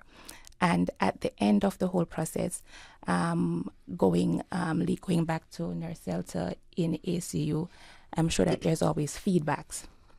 So there's the feedback process, which we welcome. We want to hear them. Even if it's a terrible experience, let us know what can we do different. Because, of course, we have concerned relatives, and what we try to do is keep them informed, because you would have those persons coming in, you're probably expecting the procedure to be an hour or so, and then it's extended. There are several different reasons that can extend a surgery, or you may be in the holding bay and then we have an emergency and we have to put a hold, and then the room is prepared, and then we have the relatives who are in ACU and they're like, oh my gosh, what's happening? So we try our best, but getting the feedback is good, because we want to know how we can improve your service. Yeah. That a little affairs too. I mean, if the person is waiting somewhere on the ground on the campus of an hour procedure, 3 hours later, but it was something happened, an emergency, and your relative is still there. How many operating, as we recognize it, how many operating theaters do we have? So at HSA we have 4 operating rooms. Per se, we don't have a specific dedicated emergency theater, but we make sure that if there is a crash coming in or emergency cesarean section coming in, so we we stop the elective surgery and then we give priority to the, so we always prioritize the emergency. So that's when there is a delay happens for the elective surgery. And I understand we need to keep the communication tight with the patient and also with the relatives. So that's when I think the feedback comes, and there's always room for us to improve in a way how we do things. And that gives us an opportunity to improve our processes in every setting. So we, as I said, we have 4 operating rooms with, and we talked about my team, and we have surgeons in the room, and we have anesthetists, we have RNs, and scrub technicians, scrub anesthetic technicians, ORAs, and everybody has their own role, very vital role that they play and to ensure the safety of the patient. So we, if we look at a monthly or on a monthly basis, we do at around 500 to 550 scheduled cases on a monthly basis, and around 150 additional surgeries that includes emergencies, and we accommodate the private surgery as well within our ORs. So all this is done in a systematic way. My approach, if anything that I wanted to say to the Cayman public, my humble request is that when we give a surgery date and the time, because we do get a lot of cancellation on the day of surgery from the patients. They don't turn up for surgery. They don't turn up for the anesthetic appointments. These slots are very, very vital for us because and there are many patients waiting for the surgery. And so if you just doesn't turn up for your procedure or for the with no obvious reasons, probably there is a reason, but we don't tend to get to know that on the day until the day of surgery.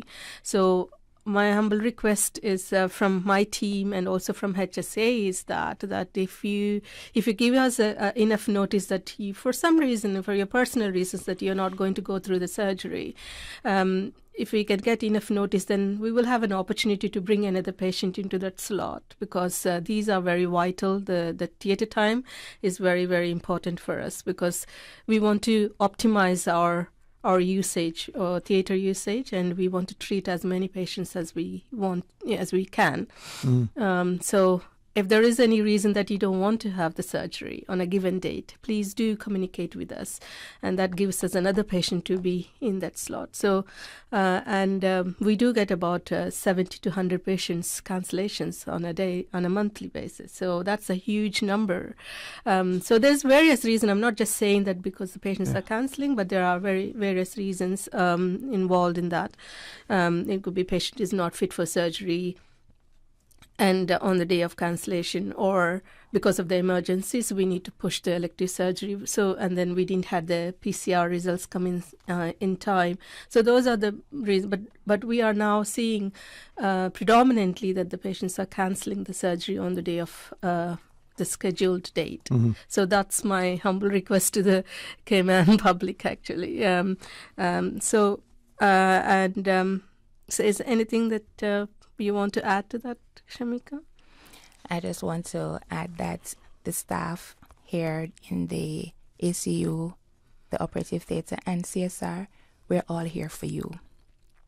And it's understandable that there may be hesitation, maybe questions, but that's what we're here for. Ask. That's what we're here. We want to improve the services there at HSA, and we want to make it as seamless as possible. And safety is paramount for us.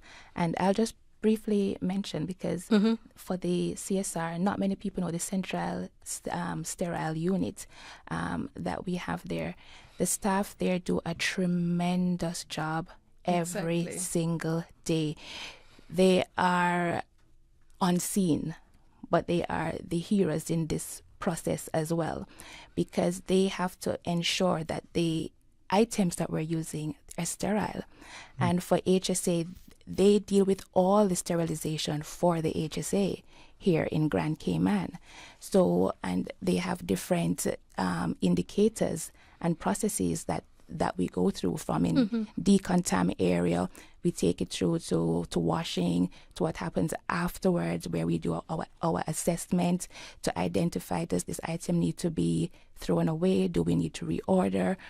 We use biological indicators to test the quality or the integrity of the sterile process, that process that we go through, because we know that there are many different reasons that may lead to infection, but we want to make sure that on our part in there, we do whatever it takes to ensure quality, because there's only one you. There can never be another you, right? So we want to ensure that we value you and you're valued there. So, hey, come to the HSA. We're here for you. Thank you all very much. There's a lot to talk about, and I think our time is limited. There's so many stories that we can talk about. Well, maybe we get an opportunity again, because as you know, whether it's a Schedule C section, if it's unfortunate D&C, whether it's a colonoscopy or something to do, with the heart or otherwise. With operating theaters, we need to ensure that we understand as patients that we are exercising consideration, but always, following the requisite advice. So thank you all for sharing. Thank you. Thanks for the opportunity. Thanks for having us. Always a pleasure to have this partnership with HSA. All right, call it a day, but please join Mr. Art in the morning for more of his wonderful programming on the excellent show For the Record. And I come back for Talk Today right after the midday news. All right, Christmas in Cayman with the country twist. Susan, the place in Alabama. Listen, she just might. Until tomorrow, be blessed. Talk Today is brought to you by Subway, open 24 hours in Countryside, Anderson Square in Georgetown, and Centennial Towers in West Bay. And by the Ministry of District Administration, Tourism and Transport. Explore your history, explore your land, explore your sister islands. MedLab in Smith Road Plaza, your complete medical laboratory solution. Call 949-7331. And Savannah Pharmacy in Countryside Shopping Village, convenient opening hours including Sundays and holidays.